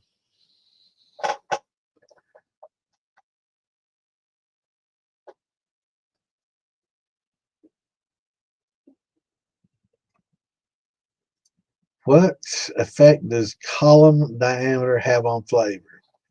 Well, the larger the column diameter, the faster that you can run, the more moisture that you can get through. Um, Probably a decreased vapor velocity, but an increased volume, if that makes sense. Um, but once it necks down, then you increase the pressure. But yeah, it will probably give more flavor because you have less velocity, but you have more volume. Um, I would think that would be the effect.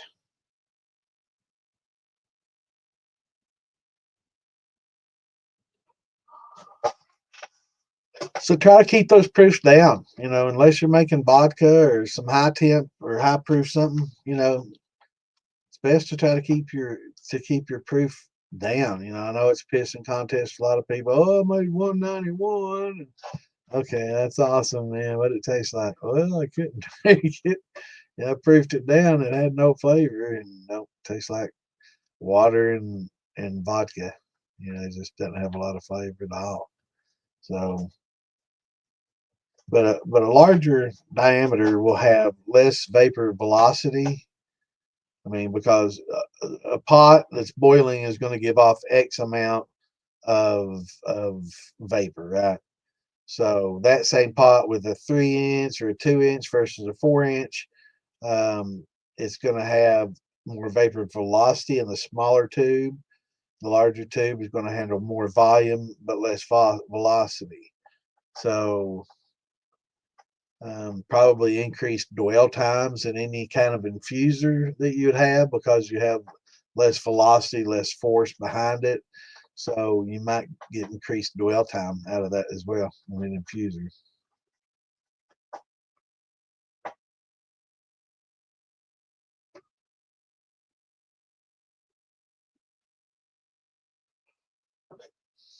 And if you are doing this, if you got anything else in your house that would implicate you in any kind of crime, it's probably be a good idea to get rid of it. So if you've got that machine gun that you're not supposed to have, it's probably be a good idea to get that out of the freaking house if you're making liquor, talking about it and posting pics. Because when they come search, they're gonna come search. So if you got that machine gun or you got that little meth lab, next to you, you might want to get rid of that shit before they come visit because you know bad news travels, I guess. But I don't think either. I can't believe I just stood on the floor. Um, I don't think either of them got caught from posting in like the militia or any of those groups. I'm not saying we don't have people watching. I'm pretty sure we probably do, but uh, I don't think it's all that. But if a neighbor sends a picture and says, "Yeah, so and so was posting this on their Facebook page. They're running liquor over there. I'm worried how it's going to blow up and burn my house down or whatever," then they're kind of obligated to go out. You know, so it's just like smoking a joint. If you smoke it at home, nobody's gonna say anything. You smoke it on Facebook in front of God and everybody. If it's not legal where you grow up, people see it, they're gonna report you if they don't like you because all your friends ain't necessarily your friends.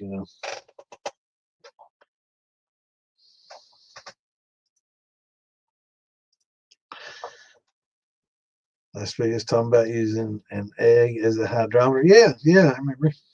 Was that last week? Damn. No, last week before. Please. Was it?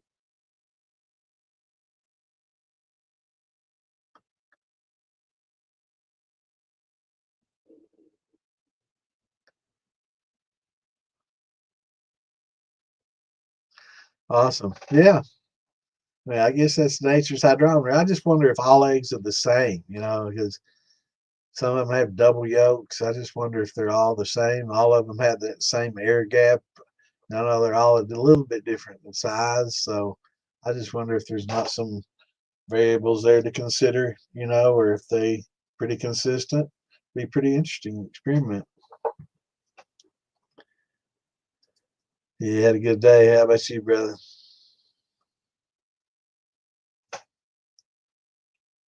See, I say that, then I come down here.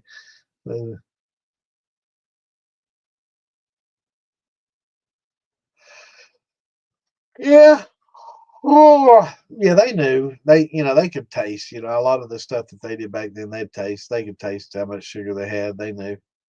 And they knew from the recipes, they documented everything, kept it all written down. And truth be told, they got a little bit more sciencey than people give them credit for.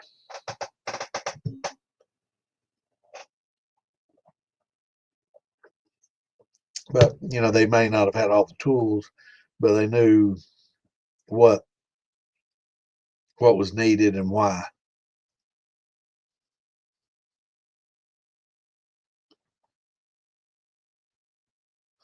Yeah, buddy. It is, man. It's just a month till summer jam. Hell yeah.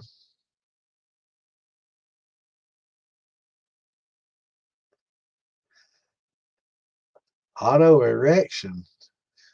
Auto correction. It's funny as fuck, man. And it does that shit to me too. I can misspell a fucking word all to hell and it doesn't change a damn thing. But I type in uh Fay or something like that, and it'll change it to gay or there's some word I type and I double stroke. I tend to hit the key to the right, because of my big fat ass fingers, and especially when I'm on my phone. And there's something word I can't remember what it is, but every time I type it, I can't remember what that is. But it comes across as gay. And if I don't catch it, it's like, whoa, what did he say? Because it changes it and I don't. Yeah, I'm gonna have to get into that auto correct dictionary and change some of that shit out. I appreciate you, brother. Yeah, I understand.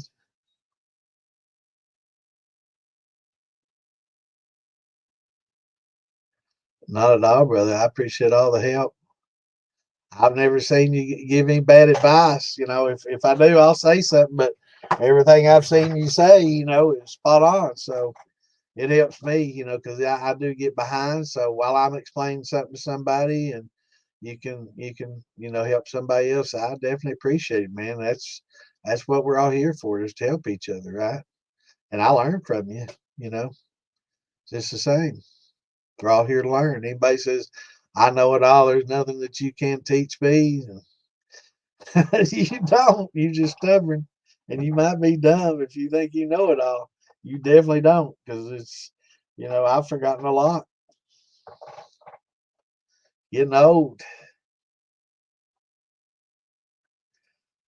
Um, no, the nicer ones will have it on there. Pressure relief valves basically are there to blow if you get too much pressure, right? So in distilling, we generally deal with like 3 to 6 psi. It's not a lot. And like if you have a thumper and a bunch of jar rigs or something, it might be up to 6 or so. I know that on the show when they did the canopy with all the fucking jars and everything, they probably got up to 8, 10 maybe psi, from having to push through all those jars. It took a little extra pressure to force that vapor through all those jars, and it was just silly. But it's a show. It's just entertainment. It's comedy for some that know it. That was very funny. Um, but really, we don't deal with a lot of high pressures, but you don't want to steal the blow. So, one good thing, every time you use your worm, I don't care where you store it, whatever you do, always blow through that some bitch and make sure that it's clear. Same thing with your thumper. Look in there, blow through, make sure it's clear. Make if you got a jar rig and you got a pipe coming down and you're using whole strawberries or something as an infuser, don't put that some bitch in there and just force a strawberry into one of them tubes. It will build back pressure. And, you can run into some problems.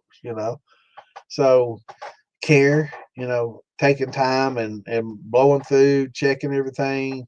Kind of like walking around a plane before you get in, like a trucker walks around his truck, kicks the tires, checks everything, air, checks everything out before he ever gets in. It's just, you should do the same with your steel. So you don't have, because that's one of my biggest things is making it safe, making it a safe hobby, and make it enjoyable where you won't have a lot of failures and get frustrated and give up the craft and the hobby, and to help make a better product. So, but safety is a big thing. Trying to keep everybody fairly safe.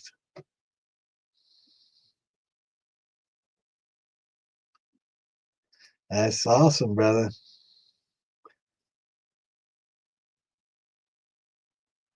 Fresh egg.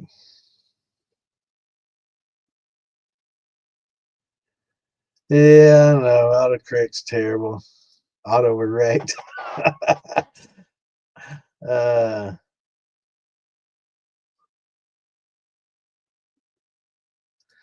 10-10-5 method. Now, talking about 10 pounds of corn, 10 pounds of barley, 5 pounds of rye. Is that, I mean, are you using ratios of grain there, brother?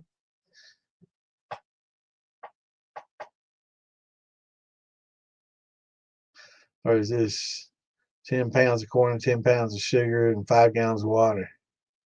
I mean, there's a lot of combos. I'm not sure which one we're talking about, J Dub, but I'd love to clarify that, and then we'll definitely get into the. Okay, corn, sugar, water. Yeah, I was thinking. I used to do a thin mash, which basically was that. It's cornmeal, corn, cracked corn, whatever corn. Meal, corn, crack. Grind your own, whatever, and the same amount of um, sugar and then water. it's called a thin mash, and that's fine. But as we progress, we're going to learn to cook that corn and get the sugars out of it. So it doesn't have to be 10-10-5 anymore. It can be 10-0-5, right? Or 15-0-5 or something like that if we wanted to get 3 pounds per gallon, or 12.5-0-5. That way we eliminate that sugar and get all that sugar, from the actual grain itself, and extract it from the grain itself and through a conversion.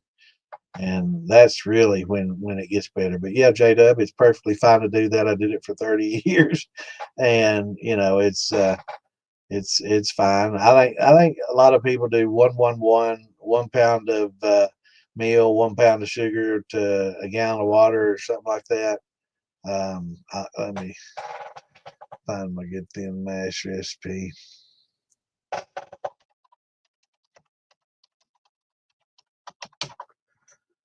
think it's 1-1.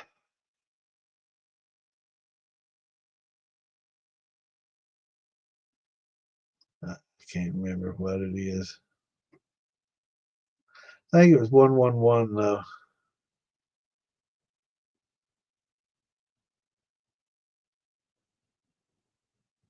But I do know, like, doing a sugar wash is like 2 pounds per gallon, and I think with the corn, it might have been 1-1-1 or 1-1.5-1, something like that.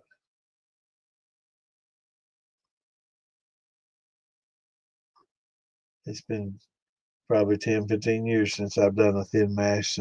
I've been into brandies and conversions now, so I don't do the thin mash as much anymore. But um, good question. Let me see if I got it in my files here. There we go. Wasn't opening up for me. Let's see.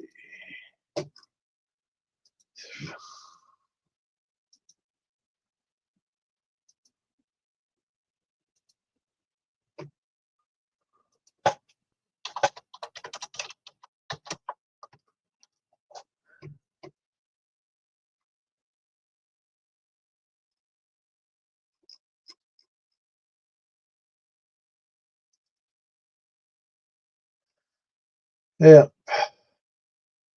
yeah, that's what it is.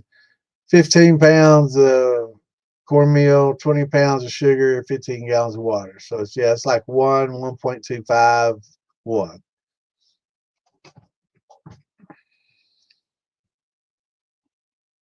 So it's almost a 1-1-1. You could do a 1-1-1 and take your hydrometer and add a little bit of sugar, as needed to get the hydrometer to where you wanted it, and that's why I like using the hydrometers to make a recipe, because it's really hard to do a recipe, because recipes don't take in consideration how well you convert, or how much sugar the fruit that you're using actually has. Was it on the lower, content side given for that kind of fruit, or was it on the higher side? So it can vary somewhat. So a lot of times it's best just to use a hydrometer. But yeah, I think it's closer to 1-1-1 that I used, and that seemed to work out pretty well. But that particular recipe had like 1 to 1.25 pounds of sugar to 1 gallon of water.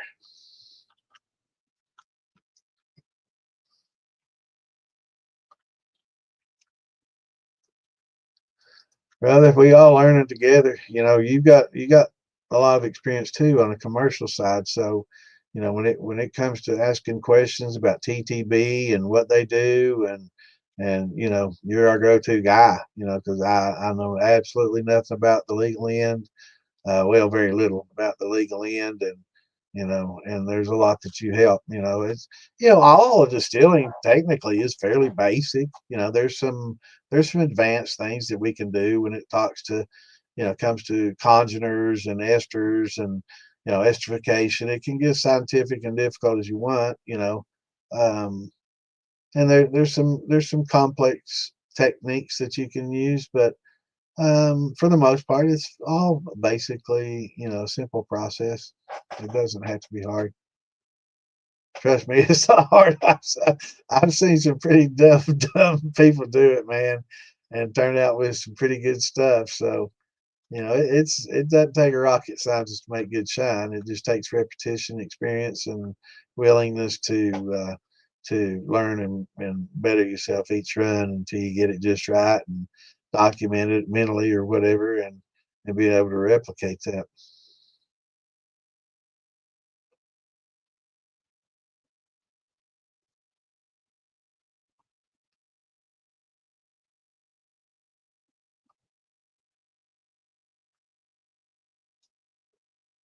I appreciate that, man. I really do.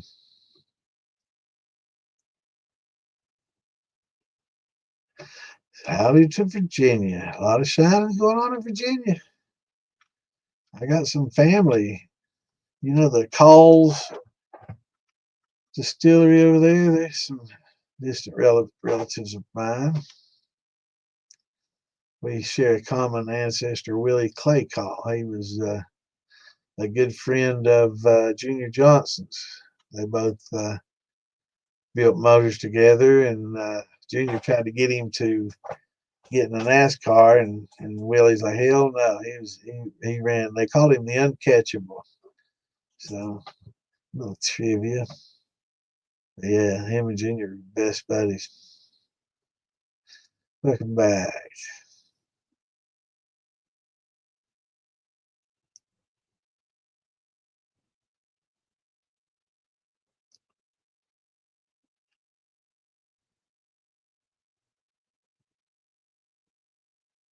Yeah, yeah, it's basically 111, but I think I always did put a little extra sugar in, but 111, and if it's like if you're doing a sugar wash and use no corn, just 2 gallons of sugar per gallon or 2 pounds of sugar per gallon, that'll work pretty well for you. That'll get you like a 1080, I think. Awesome. Well, that's what we're here for, brother. And that, a thin mash is a great first try too. It's a good thing. You're going to get a little bit more flavor than just a sugar wash, and it's not a lot more expense. You cornmeal. It's not a lot. So or cracked corn. I'd recommend just using the cracked corn. Meal can get kind of thin and easy to scorch. So don't try to cook it if you're not trying to do any kind of conversion, which I didn't when I used mine. I just let the sugars work and use bread yeast. So we've come a long way.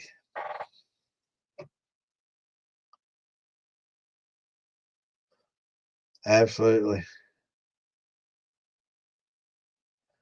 A lot of people don't understand that, and it's so complicated to try to do.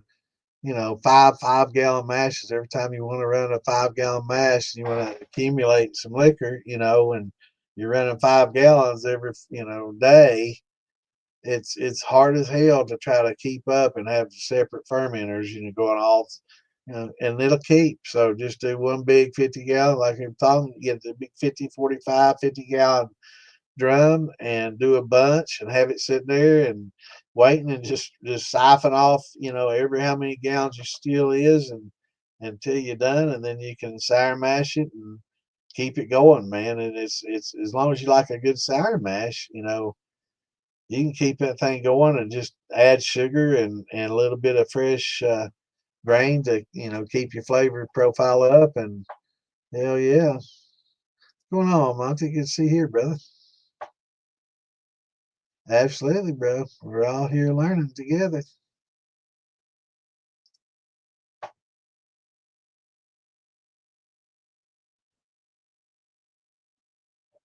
No, yeah, it helps to know. I was one of those kids that, everything that I had, I took apart because I had to find out what made everything tick, what made it work, whether it's a stereo, a tape deck, a TV, a telephone, air hockey game, whatever it was. I'd take it some bitch apart and see what all made it, what made it tick. What's going on, Benny? Good to have you in here, brother. Hope you're doing well.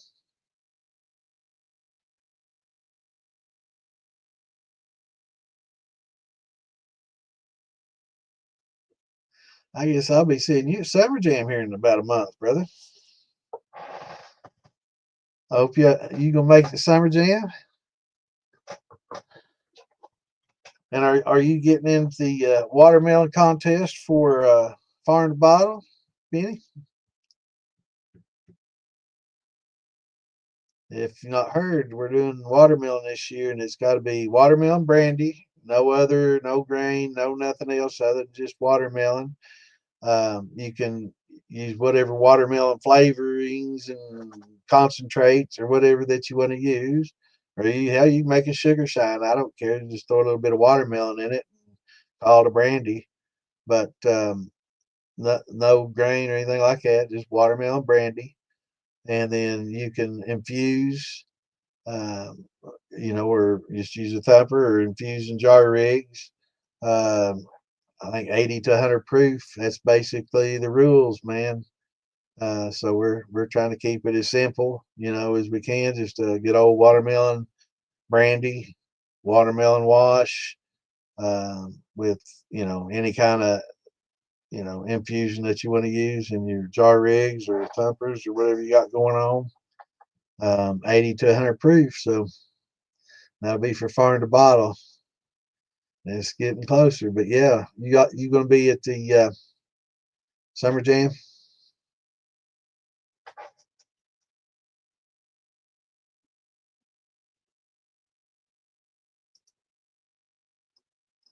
Yeah, he may have just dropped in to say howdy and left. I'll have to talk to him later. This Phil Ben, he's a good guy.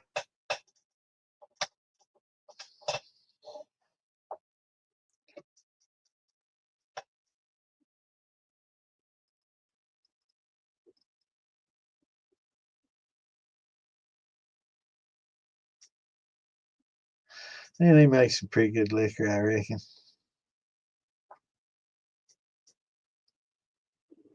Don't tell him I said that, though. Might go to his head. All right, now let's do some follow ups. Let's see. I'm trying to.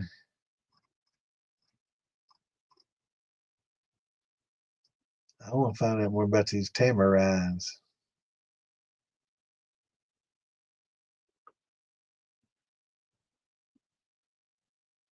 Algorithms, you still with us? We're gonna have to find out more about these tamarines. If you got that's one of the benefits of having a small still, like a 5 gallon.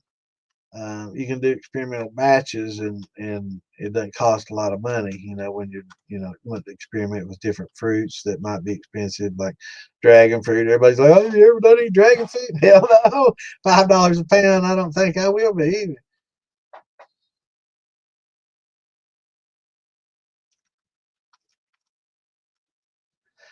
Column height versus arm length.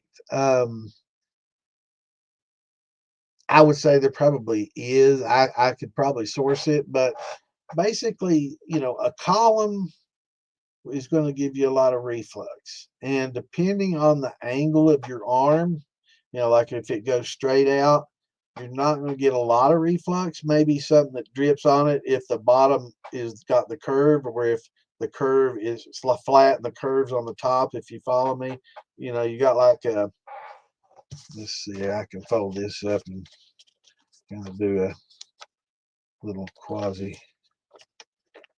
So let's just say this is your lint arm, right? It's kind of got an angle here.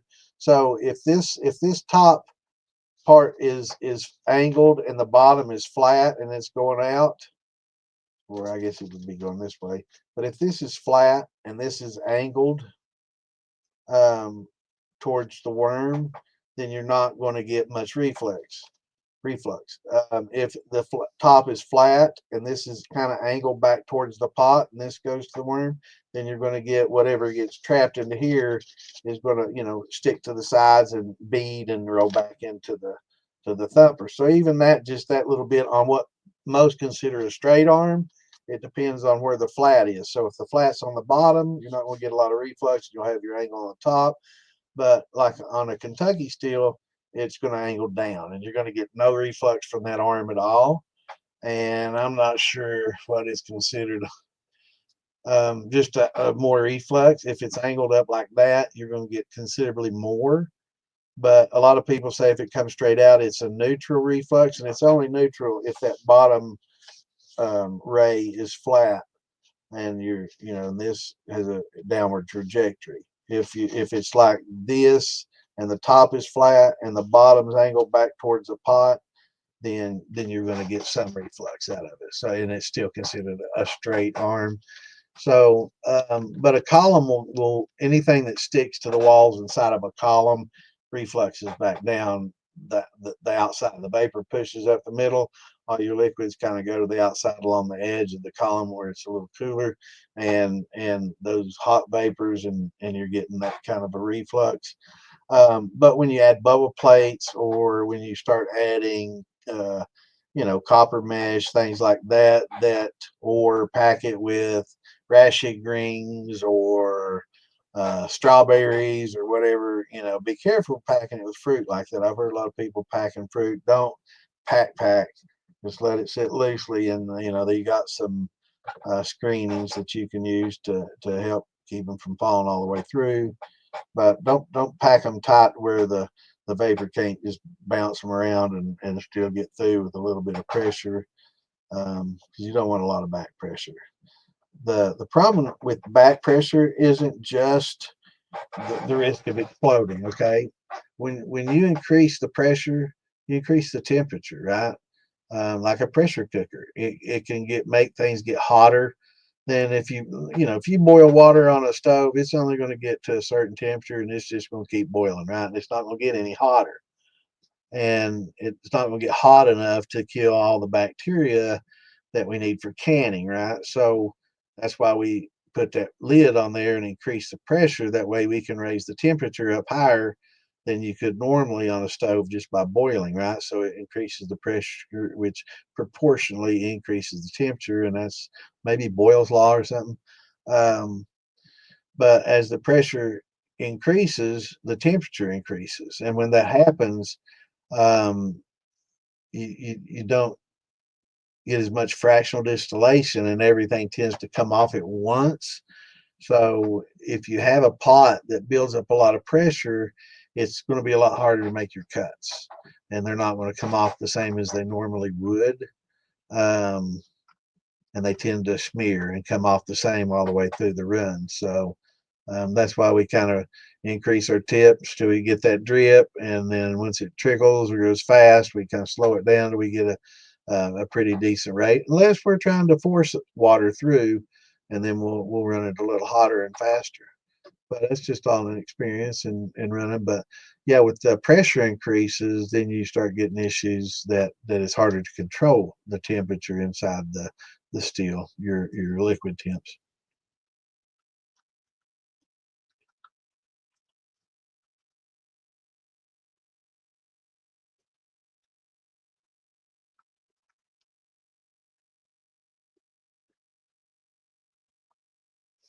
Right.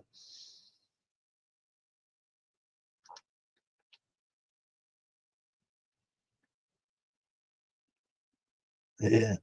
Yeah. Yeah. Big long arms. Yeah.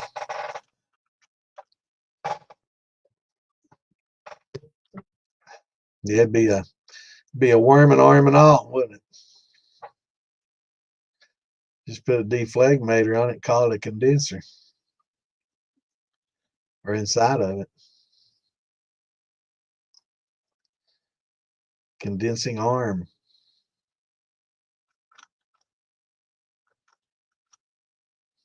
Interesting thought. I'm sure they tried all kinds of shit though. Back in the 1800s, early 1900s, man, I've seen so many different crazy experiments, and I mean they had some pretty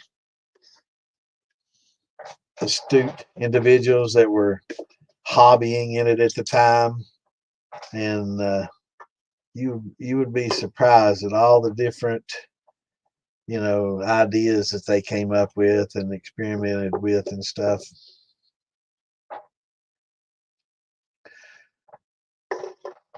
Welcome back, Jackson. Oh, you saying hi to Benny? Yeah. I think Benny came in and said hello and it runs. He's busy, man. He's a busy man. He's got that flock of women around him all the time. He's got to keep happy.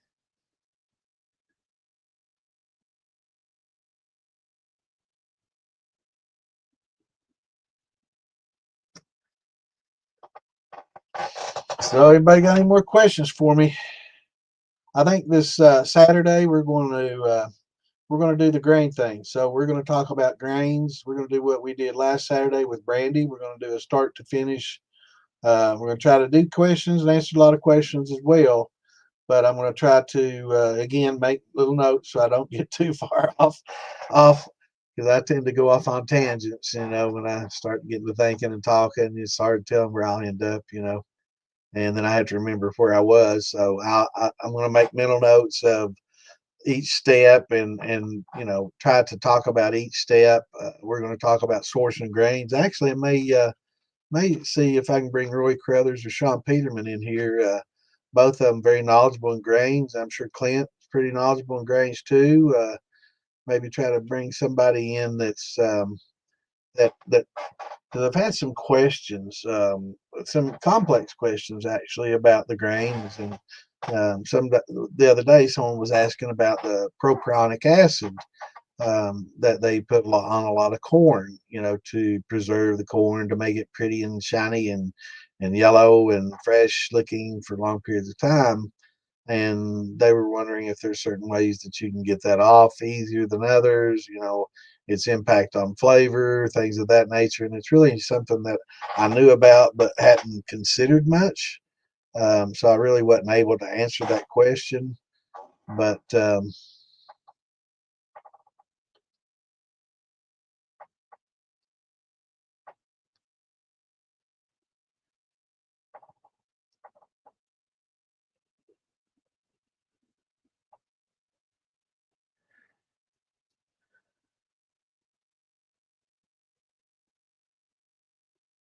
all right, brother.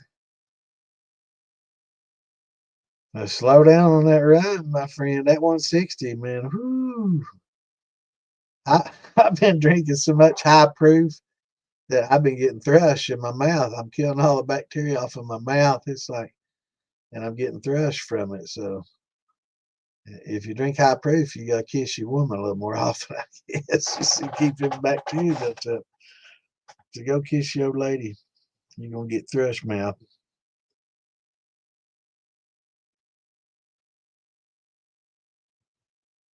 We'll see you this weekend, brother. I hope you have a great week. So yeah, we'll try to get Clint or Sean Peterman in or Roy Crothers, all of them knowledgeable about grains. I'll talk to Sean or Roy and see if they want to have a chance to drop in. Um, take it easy, Chris. Yeah, we're gonna do a beginning to end grain.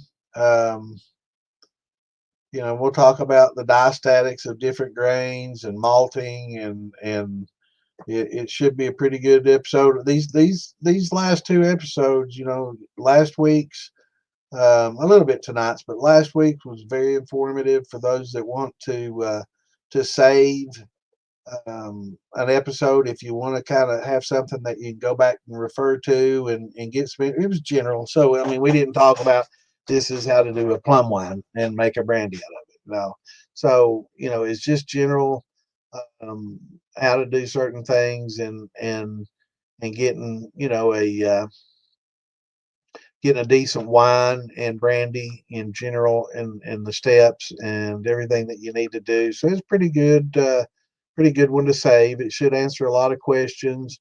and it might be one that I refer a lot of people to. So if a lot of people, I'm thinking about doing a brandy, any advice, and my advice would be go watch this episode. A couple hours. A lot of it was repetitive because a lot of people were coming in late, so I try to rehash over a lot of the stuff real quickly that we had already covered. So if you want to fast forward kind of through it, and pick up different notes and bits and pieces, it should be pretty much all you need to get a good start on brandies. Now, as far as advanced winemaking, no, it's not going to be that. We didn't get a lot into the advanced. Well, we talked about potassium metabisulfate and potassium sorbates to use to retain sugars and things of that nature. So it got into a little the intermediates, But this Saturday we're going to try to cover all grain, and doing an all grain. Maybe if you have to bump it up a little bit with a dextrose or something, or inverted sugar or something like that, we'll go over that as well. But we're going to try to talk about doing all grains versus the thin mash that we talked about earlier. The 111 or the 11251 or whatever. I think pretty much I did like a 111 and maybe add a little extra sugar for production. But we're going to kind of go over the basics of gelatinizing and hydrolyzing and breaking down. We'll talk about the corn kernel, and the endosperm in the corn kernel. That's the starch that feeds it, and where the natural amylase is contained. If you want to malt, not a lot of diastatic with the corn, but we're going to go over a lot of all that and break a lot of the things down. It's gonna be, basically grade school, high school science, at the most. It's not gonna be real complex anything. I'm not gonna try to get crazy complex with it. Break it down basically, so everybody can understand it without having to have a PhD. I don't like that. I try not to do that. I try to keep it word everything, as a layman, and so we can all understand. Because I know a lot of people are resistant to science and math and a lot of things. I was until it clicked. I was very resistant to math. Um, until it kind of clicked, and then there was calculus that never clicked. So, but yeah, we're going to do grains. We're going to do all grains, and we're going to go from beginning to end. And it'll be another good episode to save and use as a guide, just a simple referencing guide to making it just a general mash, and you'll make good liquor if you follow everything to the T that I go over. Unless and I say, I ask people, I read your recipe, followed your instructions, it was horrible, and I'm like, well, did you do this and all this? Well, now I didn't have any oyster shells, so I couldn't, or I didn't have any of this. I used this. Well, now I didn't have. You find out they changed half the fucking things, and it's like, well, you didn't do everything. But if you can follow the general instructions that I give, you'll come out with a decent, unless you somehow stress your yeast or temperatures get off, or stressing yeast is generally, the what's going to give you kind of your off flavors. So as long as we keep those yeast happy, and that's what we do the science for, is to keep the yeast happy, keep the pH right. That keeps the yeast happy. We keep their nutrients up. We give them the yan fan, give them all the things that they need. Then they're going to be happy, and they're going to, you'll get a pretty good result and a good product. So this week, this Saturday should be a pretty good episode, and I guess we will see you guys and gals then.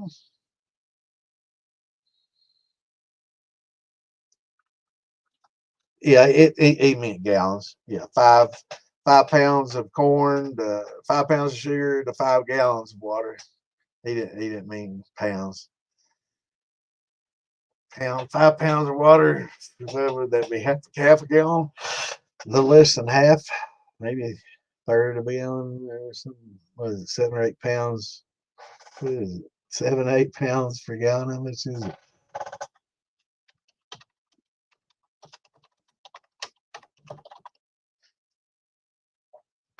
I think it's like almost 8, 7, 8.3. Okay, yep. I think something like 8. Been so long since I've had my science classes, man. I really miss it.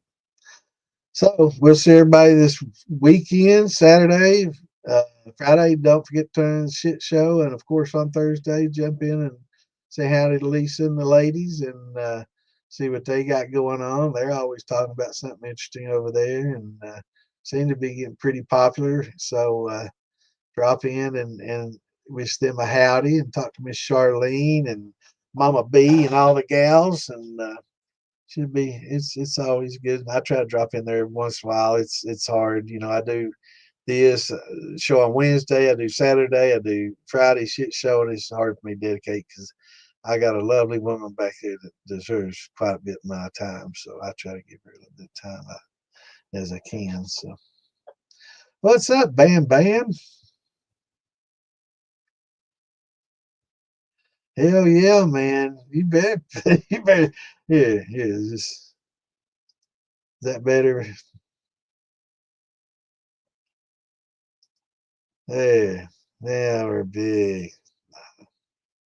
No, I like keeping it small. I don't like looking at myself either, and I like people to see it. Moonshine Militia, baby. That's why I got this up here so everybody can see Moonshine Militia logo. Yeah, I think her and Mark do that on Mondays, if I'm not mistaken. Uh, Check Morgan's Moonshine if you're on Morgan's Moonshine page.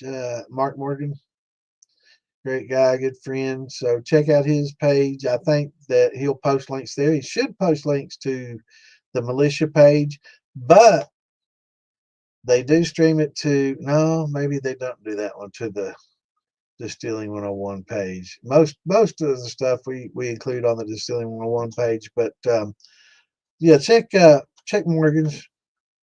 If you're not in Mark's group, join that up. And how's that new PC working, brother? Is that the one we was talking about?